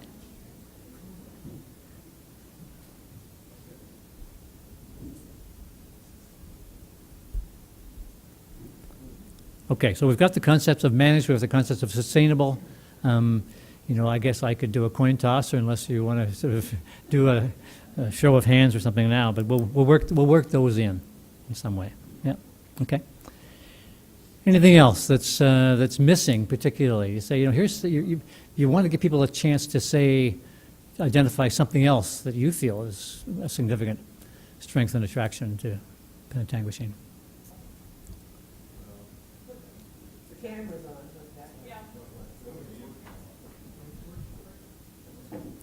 With the mic. Just curious if it's necessary that we isolate the specific jobs and maybe just keep it at plentiful jobs. Okay, which one was that? Number 9. Plentiful jobs? Mhm. Okay, yep. I'm happy with that. Everybody else happy with that? Well, I don't think there are plentiful jobs in a broad range. I mean, they are kind of specific to the health and corrections locally or retail. There's 110 vacancies in manufacturing. In our town? Okay. The jobs that are going begging, you feel like? Okay, all right. So I'm okay with just saying plentiful jobs. Everybody all right? Okay. This is perfect, thank you for this. Okay, anything else that needs to be either reworded or added or subtracted? Okay, good. Now, Stacy thinks this is easy, but let's see what we got here.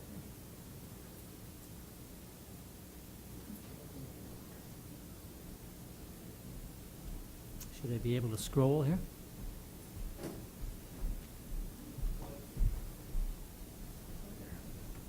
Okay.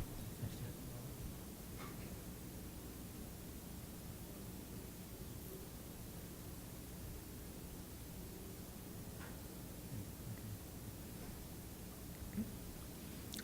All right. So you can see I ran out of ideas here before you even got to 10.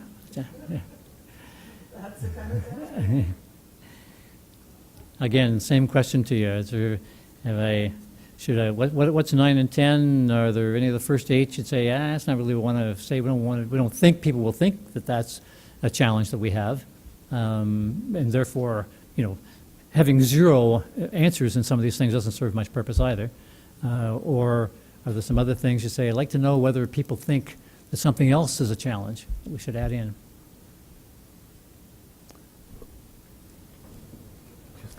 So give me a 9. I would say one that I heard was ditch maintenance.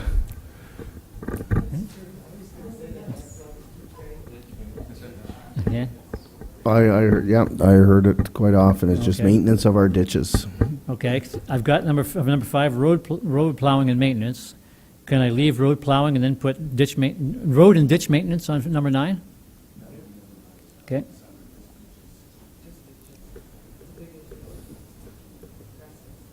Okay. All right. All right, good, thank you. So number 10. I hear a lot of people saying about home ownership pride, junk being in yards, and people not taking care of their properties. Can I say poor property standards? Poor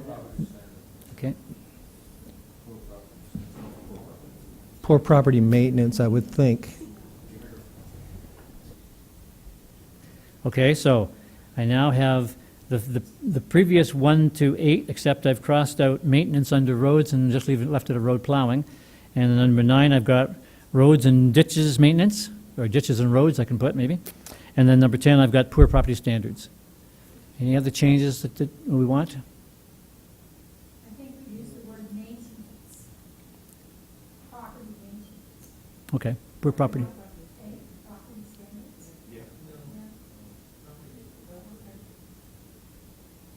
Okay. So it's weeds and junk that we're talking to, rather than deterioration, okay. Yeah, I would have thought, okay. All right, so I'm happy to go with maintenance, or whatever. I mean, I'm guessing if there are rundown buildings, we're going to get an answer to the same, we're going to get that answer anyway, right? Whether we use say maintenance or, okay. All right. Anything else? As I say, the first 8 I just kind of made up, so there's nothing magic about them. If there's other things that you think I should be asking if people feel strongly about. Okay. Bill, when you listed sidewalks there, is it lack of sidewalks in certain areas, or is it sidewalk maintenance? What do you mean by sidewalks? Would you, like Michael, I can add whatever you think. So it was your thought that I know people feel strongly about sidewalks, but it's So, either they aren't, or they're not in good condition, or you're tripping over the joints. I can phrase I was thinking, I know what you're getting at, George, but where he's got road surface condition, excuse me, why don't you put road sidewalks surface condition? We do have a lot of sidewalks to have them fixed, and same thing, just put that in one category. Or do you want to just say sidewalk conditions? Well, like, I I mean, mean- you put sidewalk, road surface condition, Yeah. or lack of condition. I was just worried about losing potholes. Because I figured it would give me, road condition people give me potholes, which, like it or not, I mean, You live in Ontario, you don't have any choice. yeah, it's kind of like the hill. Yeah. Okay. Is it okay with sidewalk conditions? Sidewalk maintenance, sidewalk slash maintenance. Okay. That we cover both sidewalks that are not there and sidewalks that are not there. Okay. Only problem with that is someone's gonna say, I'm gonna put on here, yeah, I want a sidewalk. Never gonna happen. So how would that skew it? We won't know who that. We won't know where to put the sidewalk. Well, and I think, you know, Councilor Rose makes a good point. It's useful to know what bothers people, but we all know, having worked in municipal government, that you're not going to be able to answer every question, right? But it's useful to know. So that's what we're getting at here, is to say, the first question is, what are our points of pride? You know, what are people saying, yeah, we're proud of this? And on the other hand, what are people saying, this is what really bugs me? And if we see some patterns there, then it's just good stuff to know. That's what the purpose of those questions, yeah. Okay, we all set for that one?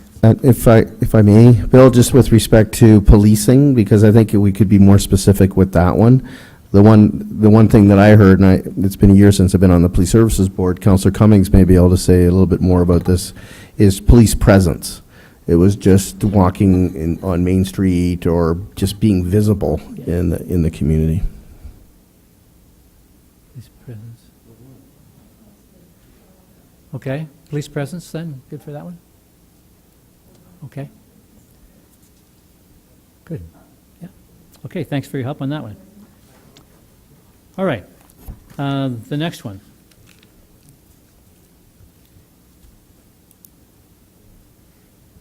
A little bit of a preamble, hope that's okay. If not, you can let me know. And then I've tried to kind of lead people to say, what are the tourist advantages, the attractions for tourists that we've got here that they see as being the attractions for tourists? And I only came up with 7. I'm not going to say slow growth and tranquility. I learned that lesson, I'll tell you. But I mean, I could say tranquility. You know, and there's a peaceful walk on the water. Yeah, okay. I'll go with tranquility. I've got room for 8, 9, and 10 here. If anybody's got any other thoughts that they'd like to know. Hey, do people think this is an attraction for tourists here? Who's got an 8 for me?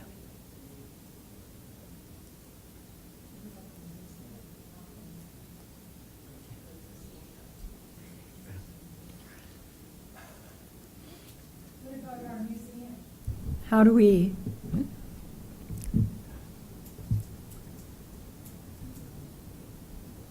that's where our,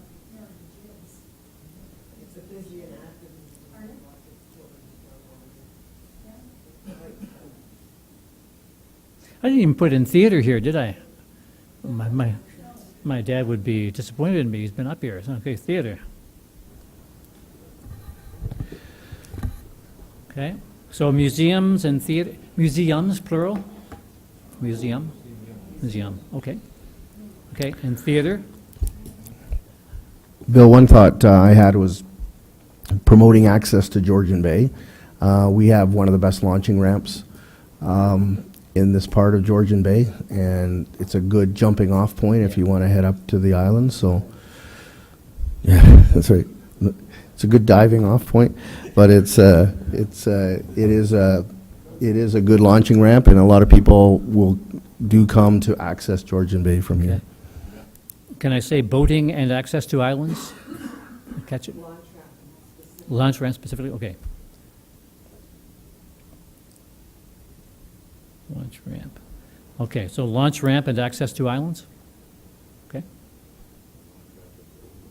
Going back to the theater, could you specify Kings Wharf Theater? Okay, And then Discovery Harbor. as another, Historic site, sure, because it's two very important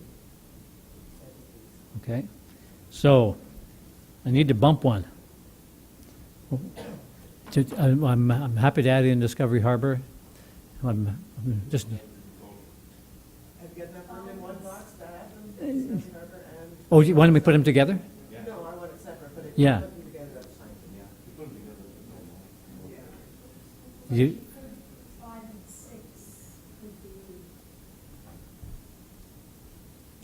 That could be the same, Frank, culture, okay.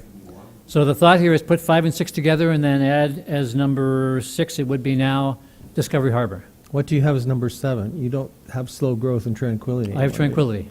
Oh, okay. I guess, Councillor, I mean, living in the big city as I now do, I kind of realize it's a draw, it's a draw. Yeah. Yeah. Okay, so adding 5 and 6 together and then adding Discovery Harbor is 6?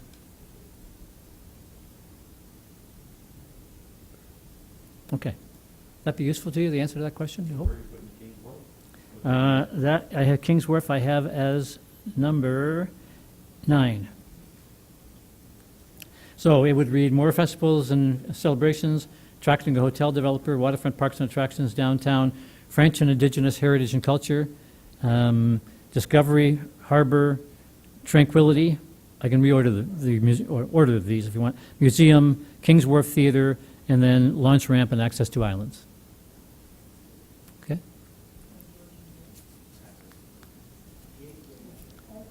Access to Georgian Bay. Right. Gateway. All right, good. All right, thank you.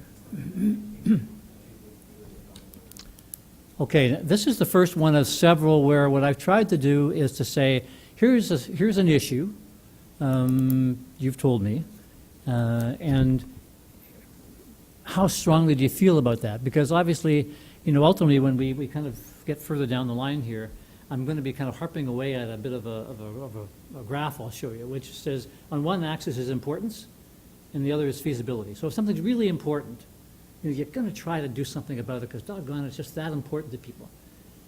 And how feasible what various things are, and then you can say what you do may depend a little bit on, how feasible things are, how many partners you have, how many reserves you have, and all those kind of questions.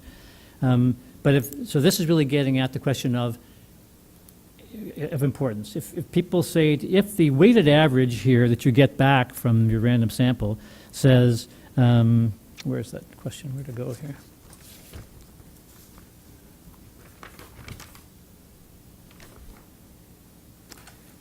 Is something like 4. That's pretty strong. That's pretty strong. And if it's a random sample responses, it's kind of every person on this, anybody, the average person, is saying, yeah, we really feel pretty strong about this. So that kind of tells you something, I guess. And then the question is, which, you may not want to do this, but I'm hoping you will, because I think it's worthwhile to get some sort of sense from people about, say, everything you're asking for costs money. And so, I just made up 10, 25, and 50. I have no idea. I should have asked Carrie about how much does $10 a household actually get you. It may not be able to do very much, but on the other hand, it's get some sort of gradation that says, and the popular answer to these questions, because a question like this I try to do for all these projects I've done, is none at all, or maybe kind of 10. So the weighted average there might be about 1.5 or something like that. On the other hand, I've done projects where the weighted average was 4, and it was a municipality that had 109 bridges, and they were closing bridges. And so people said 4. So the municipality said, that tells us something. And so they established a dedicated levy, which they are still running, actually, for a 7-year compounded levy for fixing bridges, and it's just for bridges, and they're now, fixing bridges at the rate of 2 or 3 a year. So I think if you can get people to, and recognizing that the answers you get about importance are not going to be the same scale as the answers you get about spending. So as long as you're aware of that, I mean, if somebody all of a sudden said, yeah, let's spend up to $50 a household more on something, whoa, there's a message. Not going to happen, but it sure is a message. Okay, so is that okay? Is that format all right for you? Okay. Bill, I just might, no, that's question 4, we're talking about the downtown, correct? Yeah. This, Just the preamble. okay, good. At the end, it just, that whole preamble sounds like, if we build it, they will come. I think if we cut off, has not yet intensified as might have been hoped, put a period after waterfront, because really, we haven't expected it to become instant because the road construction has happened. Okay. So there is a problem, and we're admitting there is a problem. And, Yep. I'm good with you that. know, Okay, yeah, thank you. Yep. Okay, yeah, so I mean, again, anything that sticks out at you about the preambles as well, that's useful. Sorry, just on that, Bill, where it says the activity between the downtown and the waterfront, certainly the waterfront is a specific location, but downtown is kind of linear. It might be better to use a street reference, like between Point Street and the waterfront, between Thompson Road at the waterfront, between Robert Street and some point of reference Yeah. to the waterfront, because downtown is This just... corner here would be downtown, I think everybody would say. But where would you, give me a street. Yeah, commercial core. Okay. All right, okay. Good, that's easier. Okay. Yeah, we could say points, or you can go to the next. And commerce between the commercial core and the waterfront, okay? No, in the commercial core, which goes from Nordstrom to the waterfront. Yeah, Okay, it sums up the whole thing. okay. So it would read, there are a number of vacant properties in the commercial core, Yeah, that's it. okay?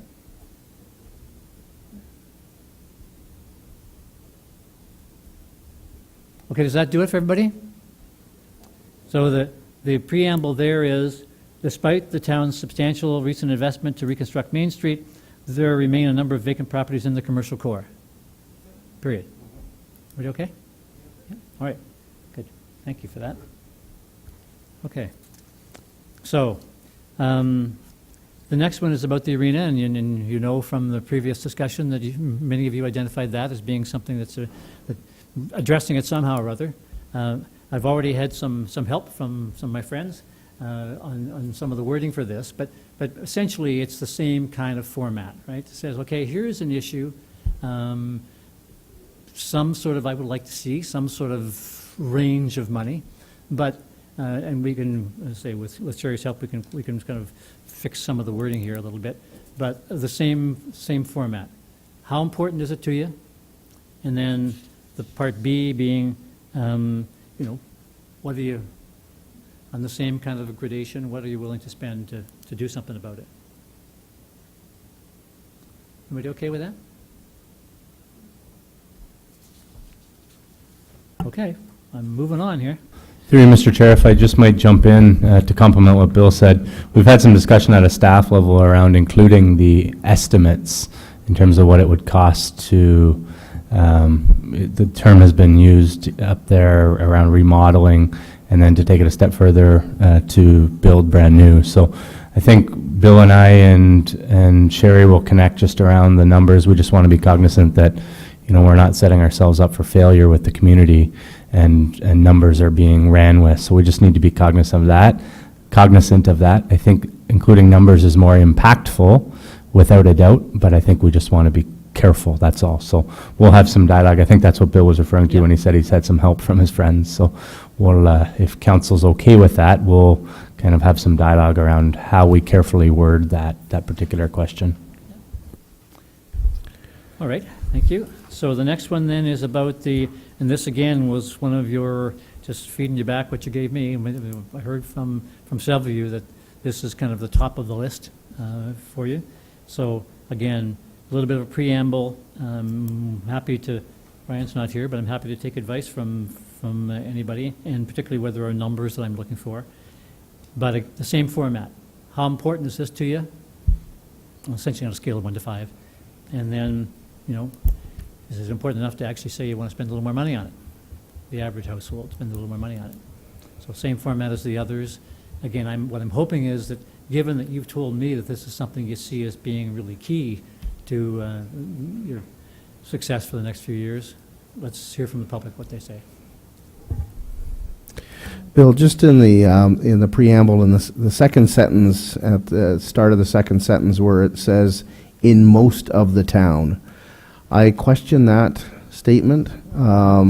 Certainly parts of the town, Okay. and a significant portion of the town, but in most of the town, like the town has had over the last 10 years or so, has had a pretty ambitious road resurfacing, sewer separation program. There's certainly areas where there are old sewers, old water mains, but when you make the statement "in most of the town," I just question that. Okay. Is it Yeah. okay with parts? Parts of the town, yeah. Yeah. I'm assuming, George, that, given sort of what I heard from you, there's enough of it out there that you're saying this is a donkey to swallow. eh? Oh, it is a significant issue, for sure. Okay. Yep. Right, good. just wanted to add that it is perception versus reality. Satisfaction among ratepayers is very poor. Reality of the condition of roads is pretty average to above average. Right. You're never seldom on that. Yeah, that's right. Yeah. Much more than that. Yeah. Yeah, and again, I'm not telling you what you know this better than I do, that, people are, the answers to this question are always 4, 4.5. Right? And so, but it's also big numbers, I mean, big dollars, you know that better than I do. So, you have to take that into account when you're saying, okay, what are we going to do with this information we got? Okay? Next one then. I thought a question about residential growth would be interesting, because let's just say it's sort of been discovered. I hear numbers, and I'm sure Andrea can give me, refresh my memory about some of the numbers, but there's a fair bit of development for a town this size. And so is there something that might bother people about? I don't have to have an 8 and a 9 on these. I can chop them off unless people want to add. But what are the things that people are saying, yeah, this is worrying me about this? And on the other hand, thank heavens, because it's going to enable us to X, Y, Z. Yeah, Councilor Levy. The first 6 are negatives, and then 7 seems to be a positive.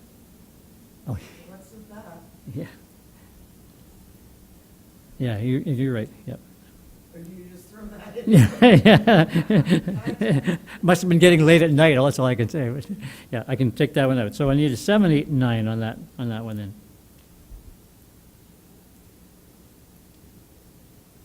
You're just missing, I think you're missing a word. Since 2016, X number of new homes have been built, and the town's population is on the rise again, Yeah, you're right. as opposed is the rise. Thank you, yeah. Okay, a 7, 8, or a 9, anybody want to add something that you want to know whether people are concerned about with regard to the growth you're having? Where have you mentioned density? Oh, yeah. Number 5, yeah. We've got loss of wetlands, but we're missing, unless I'm not seeing it, loss of forests or other natural features. Okay. Yeah.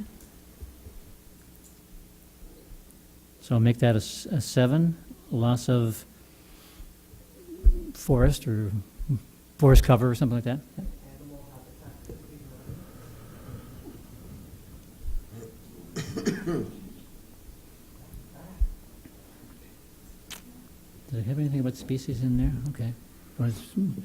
Something about loss of species? I'm okay with that. Loss of species.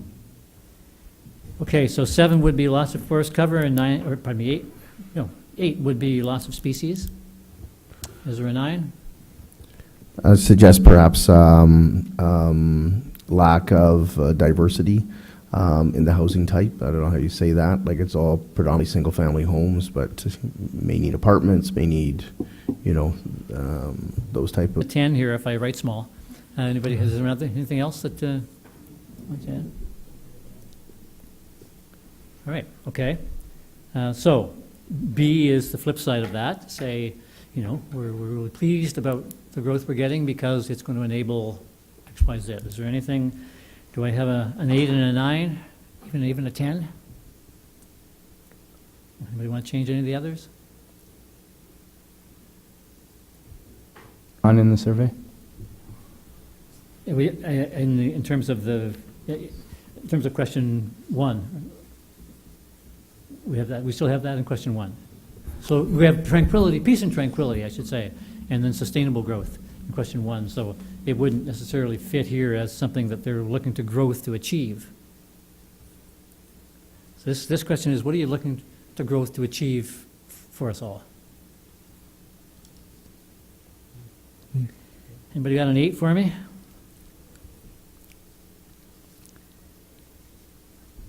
All right.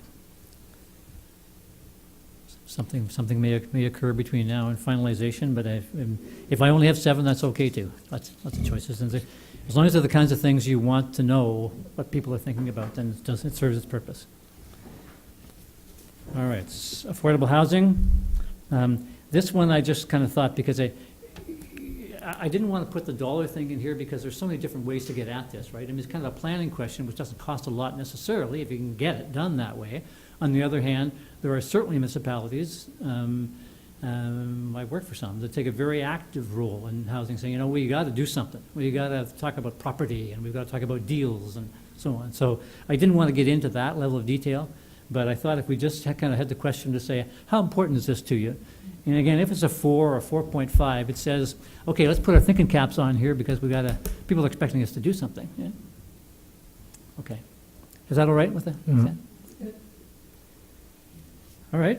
Financial sustainability, it's tough to ask this question, but on the other hand, I kind of thought, and I admit I had some fun with the prospective answers as well. But I just thought it would give you a good idea of kind of what people see as being sort of the state of affairs. I know that this is another example where I wrote the preamble to be what I hope is informative, and thank you, Kerry, for the BMA study, which gave me a lot of that information. To say, you know, on the one hand, on the other hand, as far as taxes go, but, you know, we want, as Councillor Vadimokura said earlier, we've got a suite of urban services, so we have really not a lot of choice about offering to some level or other. And so where do you want to land on that cost question? It's taken a bit of a, where am I here? It's taken a bit of a chance, but I think it's probably a question that would be useful to you. You know, again, recognizing that you're going to get weight to the bottom, right? But if you don't, then that probably tells you something as well.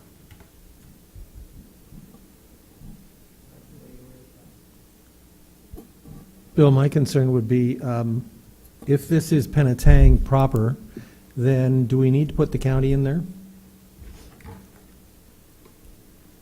Your last statement says the county can offer subsidies. What type of affordable housing are we looking for? Because there are various types Yeah. of affordable housing. Okay, back to that one. That is the challenge with this. And I know that there are some places that are saying affordable means subsidized and attainable means, you know, rental, low-cost condominium or whatever it may be, row housing.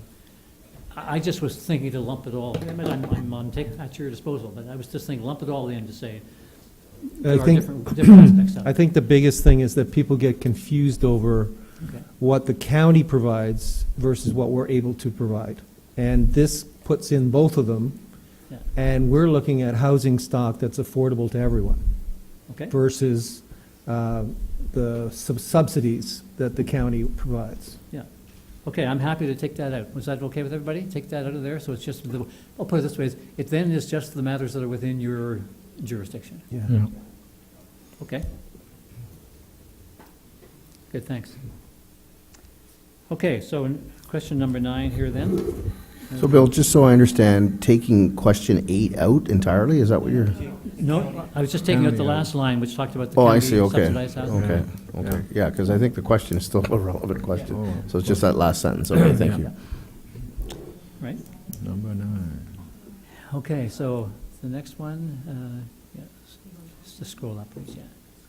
Yeah. No, the other way, no, you're doing, yeah, this way you have it, yeah. No, up to the options, yeah, thanks. Oh, down, okay. Directionally challenged though I am. All right.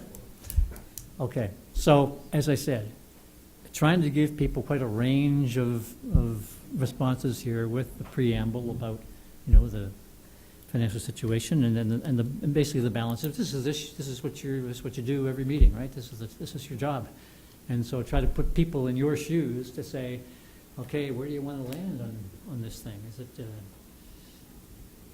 probably have talked to Carrie before waiting this up here. Is it a useful question?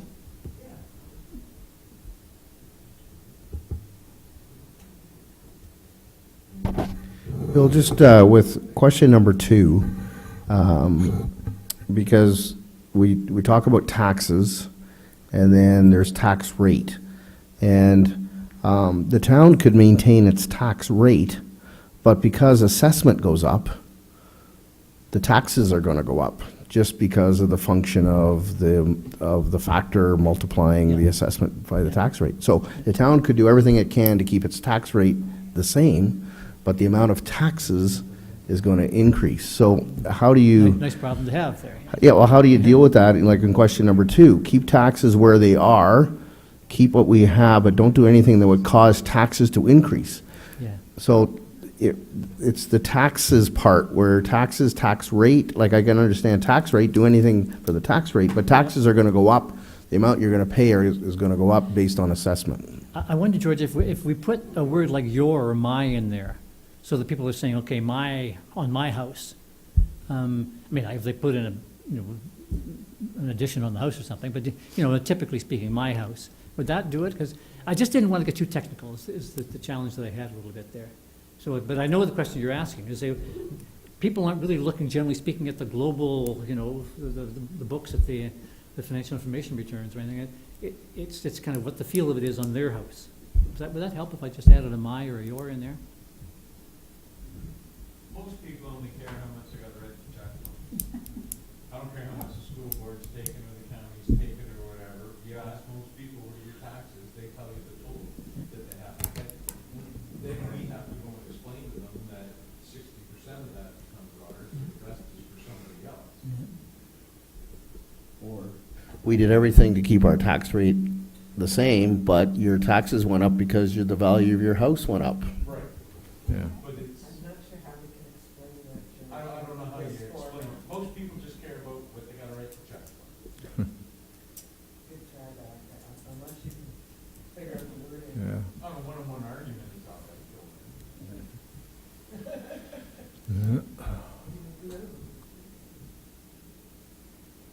Okay. Yeah, I'm first to admit it's a difficult question to ask because these people may, and that's why I've tried to have enough preamble in there that people can kind of get what we're talking about. Bill, if you use, say, keep the taxes I pay where they are. So that would refer to Councillor LaRose as the bottom line. I pay $2,000, I want to pay $2,000. Okay, did I just say my? Yeah, just say Fine, my, yeah. okay. Keep my taxes where they are, keep what we have, maybe it doesn't, maybe I should have elaborated there. I meant by the services and infrastructure and so on. Yeah. Cause my taxes to increase. Yeah, okay. Okay, if I add my all the way down there then? Or no, just in 2 and 3, I would add my. Does that sound reasonable? Yeah. Okay. Okay. Other thoughts about that? Are you okay? Just going back to the preamble, Bill, in number 9, have we verified that our taxes are low and our water rates are low? I got this, Carrie was kind enough to send me, there's a company called BMA Consulting that does a survey every year of about 100 municipalities across the province, and they group them into, they have one group which is Simcoe, Dufferin, and Muskoka, I think, if I'm not mistaken. Then they have another group, which is municipalities of a certain size, below 15,000. And so in that group, I mean, I was able to pick out, this is, I think it's 2018 numbers, I was able to pick out that information. Okay, I just have I have a problem with the word low. I could say relatively, or is that? Relative or appropriate, but low just, I get somebody who just get in my face about low. Because I can have 10 people tell me that we're the highest water rates because they're paying for their sewer rates 150% times plus their water rates, and at the end of the day, their check is so high versus other municipalities. So appropriate, or I'm not sure what word, but low might be a little bit. Does the word relatively help? Relatively, Right. yeah. I Relatively. think that would be better. I know it's true with taxes, because our houses aren't worth $2 million, but I'm not convinced about the water, and I'd like that actually checked with Gary. Yeah, that's good, yeah. If it is relatively low, then we gotta say okay. Yeah.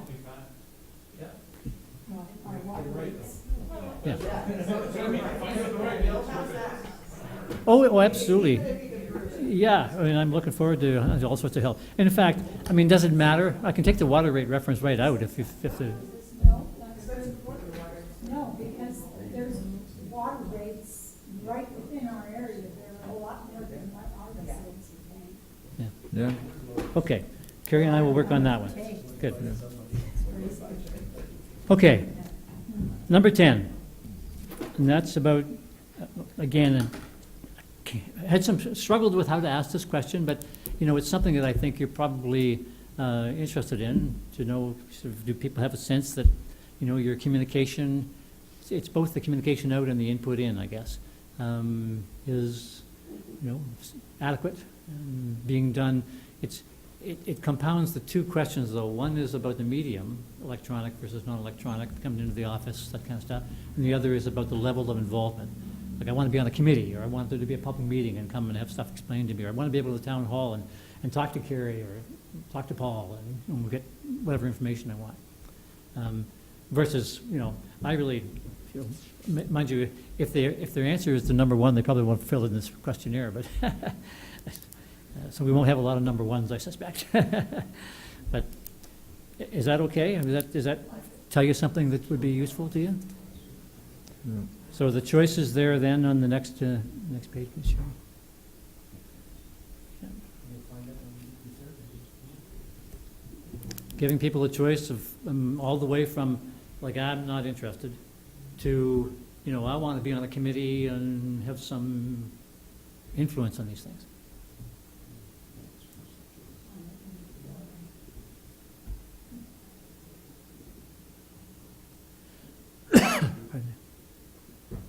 Yeah. Sorry, I'm just looking at that question. Is there any way to put in there that they would plan to attend? Like, this is saying if something important comes up, they expect that they'd hold meetings. They expect that we'll hold meetings, but it doesn't say that they'll attend. So, I mean, part of our goal is to try and get more interaction with the public and find out if there is any interest in attending these things. Okay, so if I said something like, if something, this is number 5, right? Mm-hmm. If I said something, if something important comes up, I expect that I would be able to, or the town, how would I say that? That I could go to a public meeting where I would get explanations. Or, yeah, I expect that and the town will hold those possibly- meetings and I would attend. Yeah. Well, I mean, I know that seems to be pushing it a little bit, but No, but a little bit of a commitment. yeah. Absolutely. like, we don't get it. What if the hockey game's on, though? I mean, okay, I would, yeah. have they started yet? I expect that the town would hold meetings to provide explanations, and I would attend, just so after explanations, the words I would attend? I think I would put, I could attend, because a lot of people don't attend. But we're saying that they could attend. Would they? I don't know. Okay. Well, could, would, That's the whole thing. Could- There are- could, there would, are or should. issues rafters, and we think they should be hanging off the rafters, and there's nobody here. And yet, when they get the bill because of decisions we've made, then, oh, Well, how take come? a choice, could, would, or should. Yeah, I got another option. How about if I say, it would read something like, if something important comes up, I expect the town will hold meetings to private explanations, and I'd try to attend, Yeah. Yeah, that's got it. barring Raptors games or anything really critical. Okay. And then it's okay if I add the thing about it, and the town would create, what did I say, an advisory committee before making decisions? I mean, they're looking for something, sort of- how much do they really expect? Like, how Yeah. much, Yeah. I mean, I wouldn't put that on that we No. make an advisory committee, No. because people that might want to have an advisory committee for everything Yeah. that takes place. I'm not saying I'm in favor, I'm just asking if that's what you want to ask people. Okay, the red pen, going once, going twice? Bill, just for clarification, you want to put number 5, what's there now, plus I could attend, or would attend, or might try to attend? What I would, so the choices are, it would either say, if something important comes up, I expect that the town will hold public meetings to provide explanations, and I would try to attend, period. Or, all of the above, and I would try to attend, and I expect the town to create advisory committees before making decisions. Okay, my only concern with that is that the minute you put a commitment, like the first statement is very important, but the minute you put a commitment for somebody, they automatically will avoid that tick box, if you know what I mean. Yeah. I'd rather it be in a separate box, because it's really important to get that information, the first part. Okay. But the so minute you tag on, I would try to attend, well, maybe they might not try to attend. They want it to happen, but they're not going to tick the box, I'm hearing right? from your colleagues, that's exactly what they want to know. So I'm looking for your, Can we add a, It's got a mic. can we add a separate box or a separate statement right at the end? Sure. In that regard, just to get a feel for an involvement? so You know, if the last, number 6 would be, I would try to attend? or add it like other comments or some, you know, like how you had on a couple of the other questions, there was, well, I know, but maybe there's people out there that might. So for me, whether somebody intends or doesn't intend, it's not as critical as that they're engaged. So how do they get engaged? Can they get engaged electronically? Can they be presented the information on the website? Can they be given a survey to respond? Can they get engaged either through a meeting, through information provided on the website, through some other means? The fact that they're engaged is what we want to try to aim for.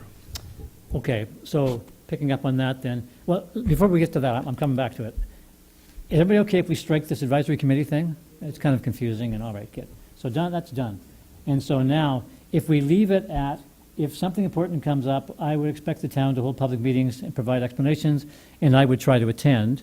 And then back to Councillor Santama's point, was to say, are there other ways in which you want to be engaged by the town? Let them fill in their own, yeah, I want surveys, or I want the mayor to come to my breakfast meeting, or whatever.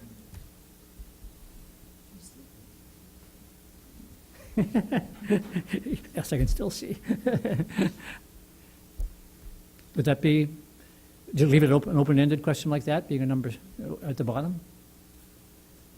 Yeah, there's different ways to be engaged. Yeah. And meetings, attending a meeting, participating in a meeting, coming to an open house, going online, providing your input, Yeah. meeting one-on-one with your counselor. There's all kinds of ways to get engaged. The key is to get engaged. We want the public to get engaged. Yeah.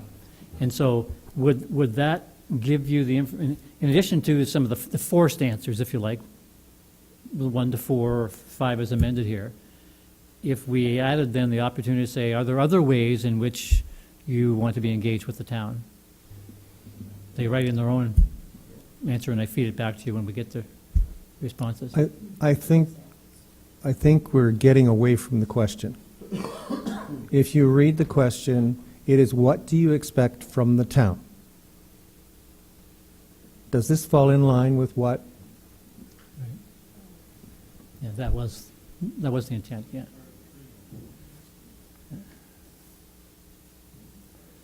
I mean, whether it's, I mean, the one thing that I don't have here is question number, what are we at now? 11 is going to be that just one thing question, right? So at the bottom of that is going to be if there was just one thing that the town could do right now to improve Penetanguishene, what's that one thing? So there's already below here someplace that I didn't put on an opportunity to write something else in. But if we want to direct it specifically to George's kind of concern about saying, you know, got other suggestions for being engaged with the town, or however we might phrase that, we could have 11 and a 12, is my point. Want to do something like that? Okay. Yeah.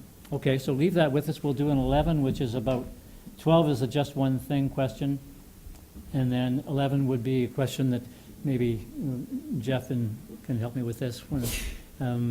Just to see how else might you like to be engaged with the town, or some phrase like that. Okay.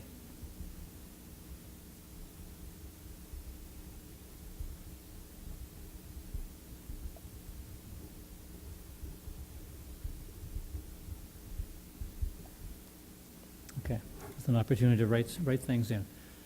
Okay, all right. We still pumped? We ready?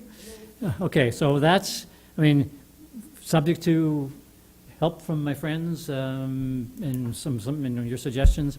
This is going to go out probably the week after next, I'm thinking, I'm hoping. Okay?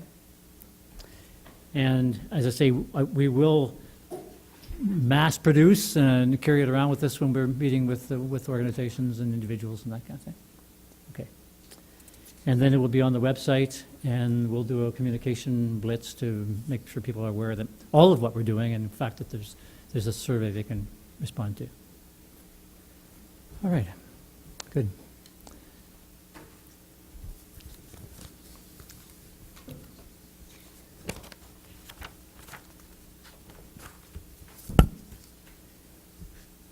Okay, I think you have, I gave you, moving on to the in-person consultations here. I think you have some suggestions in the package that went out as to the kinds of, am I correct? Did I jot down the sort of organizations that we might talk to? Yeah, okay. So that's, as I say, Susan's already met with the Transit Committee, and we have, Rotary Club on July the 2nd, and we're going to meet with the Lions Club on the 26th, I think, when we were hoping, at least when we're here for a public meeting anyway, and all the staff we'll meet with. And we have, I'm going to try and make contact with the student council at the École Secondaire. And that's always interesting to hear what's on their mind. Yeah. And then,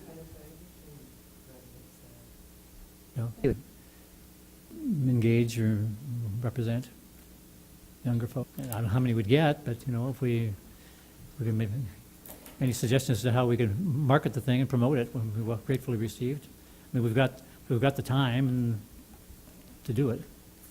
Maybe before school is out for sure. Yeah.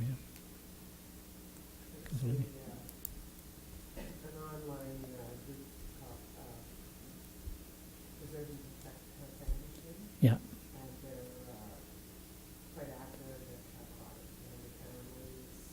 Yep.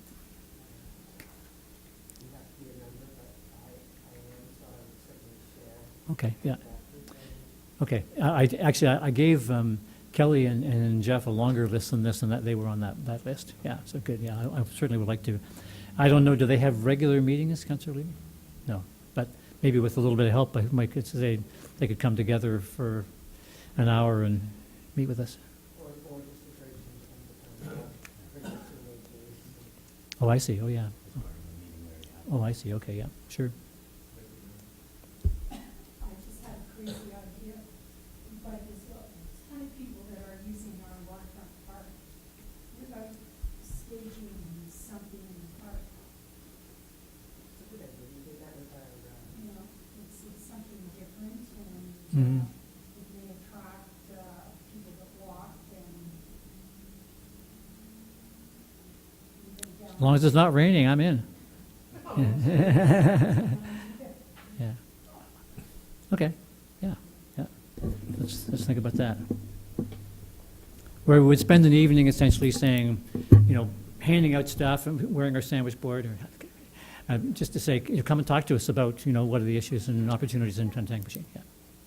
some of us might be engaged in already. Yeah. Sure. Okay. Might I suggest one night in the amphitheater? Oh, yeah, great idea. Okay. That's a Friday evening at 6. 6:30 to 8.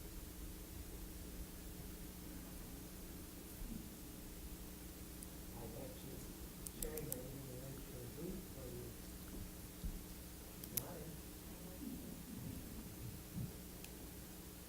Okay. Bill, just in regards to the student councils or student unions, the two schools in town both have to offer civics courses, so you get an average of 60 people a semester. Plus, they all have their grade 12 law courses that possibly we could get into and do something like that as well, so. Yeah, I've been to the grade 12 law courses before in Yeah. other places as well. But they also have to take, everyone has to take a civics course. Every grade 10 student has to take a civics course. So you're looking at Yeah. possibly 60 kids in a semester that would take that as Would we well. be able to get around that question of whether they're Penetangmashing? Yeah, they would, well, that's true. We might not get around that. Yeah. Because look at Ellen's regional school. Yeah, in places where there's, I don't want to put the knife in here, I better watch what I say. It's not as easy as it once was, how about that? Yeah. Okay, anyway, I take it under advisement. I mean, if we find another way to talk to teenagers, then that might work better, as Councillor Krug says. Okay. And that, we've given, as I say, the 13th and 26th, we're have designated for the public meetings. We know other days when we're trying to work around, to some extent, the regular meeting dates of some organizations. It's not easy to do. Jeff's helped us with the Rotary, and we'll hope that we can contact Lions. Minor hockey doesn't meet this time of year, so they'd be one of the obvious groups otherwise. But maybe we can put together kind of a sports organization, presidents of sports organizations group. Just come and meet with us if you would. Get half a dozen people that way. So there'll be a number of those where we're hoping, with lots of help from our friends, to put together realtors, builders, that kind of thing, as I said before. And then, when all of that is done, we take off our sandwich board, and from the waterfront, somebody buys us a beer, and we sit down and we write a consultation report, which gives you the results of the surveys and gives us rolls up what we've heard from people about what they see as being the issues and opportunities and ideas that they've presented to us as to how we'll go about changing what they think needs to be changed. And we're hoping to spend even longer with you. That's someday in July when we present all of that, and then sit down and say, okay, now what do you want to do about it all? Thank you for your time. Thank you for your suggestions. We're on the roll. Thank you, Bill. Appreciate it. Yes. Just, if I may, Your Worship, just a question with respect to the priorities. In the document, you've got council members' initial top priorities for 2023. So the keyword initial, so that was the first go-around. So will there be an opportunity to supplement or augment that list? I think it's a good list, but there's a couple of things just jump out at me that aren't there, and I'm not sure if we'll ever have the opportunity as a council to have that kind of conversation, because it seems to be pretty important in terms of what the priorities are for this council going to 2023? I guess the answer to that, George, is yes and no. So one of the reasons that we did that is so that it informed the questions that we asked in the survey, and that we'll try to get tease out some of the reasons we have some responses to those questions as well, to give you back what you want to answer. So, in a sense, if it's not here, then, we're at a disadvantage because we won't be asking people about it. On the other hand, like I said, we'll be coming back. I mean, if we hear from the public something that we didn't even think of is not on that list. And because on that list, on the 5-pager, there's a lot more stuff than on that 1-page, right? So we may well hear from the public some other stuff in which we'll report back to you and say, we heard an awful lot about, pick a number, right? Something else that we didn't ask about. And we'll put that to you as well. And then we have the opportunity for you to react to if it's coming from the public, even though it wasn't something you initially, put forward. We'd expect that when we do meet together in July, you're going to be putting that into the hopper and say, okay, how much can we get done about that? Does that answer your question? Yeah, so maybe I can tell you what I heard, and you can tell me if that's what you meant, is that this is the initial go-around, and we're going out to the public, and we're going to hear what the public have to say, and that's going to come back to us, and that may start to add some of the priorities when we've heard from the community what they're saying to us. Did I hear that correctly? Yeah, it may well add some other things to say, and it may add emphasis. My guess is that in that 5 pages, there's pretty much everything. At least you didn't say there was anything missing, so. But it may well add emphasis. Say, hey, we heard an awful lot about X, Y, or Z. And then when we do sit down for our long evening, as I said before, one of the ways we can add value to all of this is to just start talking about priorities. So there's a whole bunch of stuff we could do. Now, what are we going to focus on? Or how much? There might be a lot of things, but you say we can only go this far with that. We don't have the time or money to go further. Those discussions will certainly start next time we meet and carry on through the piece. The other thing we wanted to talk about, and we talked about this in our initial meeting, was with respect to some time at the end of the process to be able to digest what came out, and you advised us of your already booked travel plans to leave, and we had thought we looked at the time frame near the end of the process and wondered if there was going to be an opportunity to kind of hand a draft document so that we could review and whatnot, and then come back to it after we've had a chance to digest. And I wonder what your thoughts on that. Two opportunities for that. One would be kind of over the summer, because after we have that meeting with you in sort of mid-July sometime, we'll do a first draft, and then we'll talk to other people. We'll also leave it with you to comment on, and then get back to you with other people's comments as well as, so that's the third workshop, end of August-ish. So you'd have had a chance to think about that. And then, with a little bit of luck, I'm off cycling in Germany, and then, that's September. So then we're back in October saying, okay, the second draft you've had a chance to chew on. And frankly, then again, I'm likely to be able to say, you're awfully ambitious, you probably can't get done all of this, so let's throw some more stuff off the table, but we'll see. Thank you. Yeah. Thanks. Bill, have you decided who your focus groups are going to be after you have the initial strategic plan out? Not specifically, no. No? They could be some combination of existing organizations, and where we get, if we've met with, 3 or 4 members of the clergy, for example, and 4 or 5 people from downtown businesses and a couple of marina operators, I'm making that up. We might sort of pick, one from each of those groups and put together a round table of a dozen that we can get different perspectives from. Okay, thank you. Bill, for the informative session, and Thank you for all the help. I appreciate the input. That's great. Council, we do have to deal with the motion here that is moved by Councillor Cummings and seconded by Councillor Vadi-Bonkera, that the draft strategic plan documents from the Municipal Strategic Planning Associates be received by Council for information, and that staff be directed to amend the documents as identified by Council. All in favor? Thank you.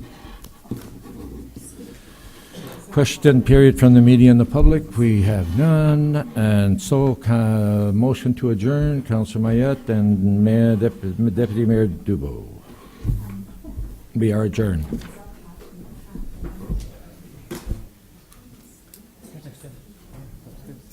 Yeah.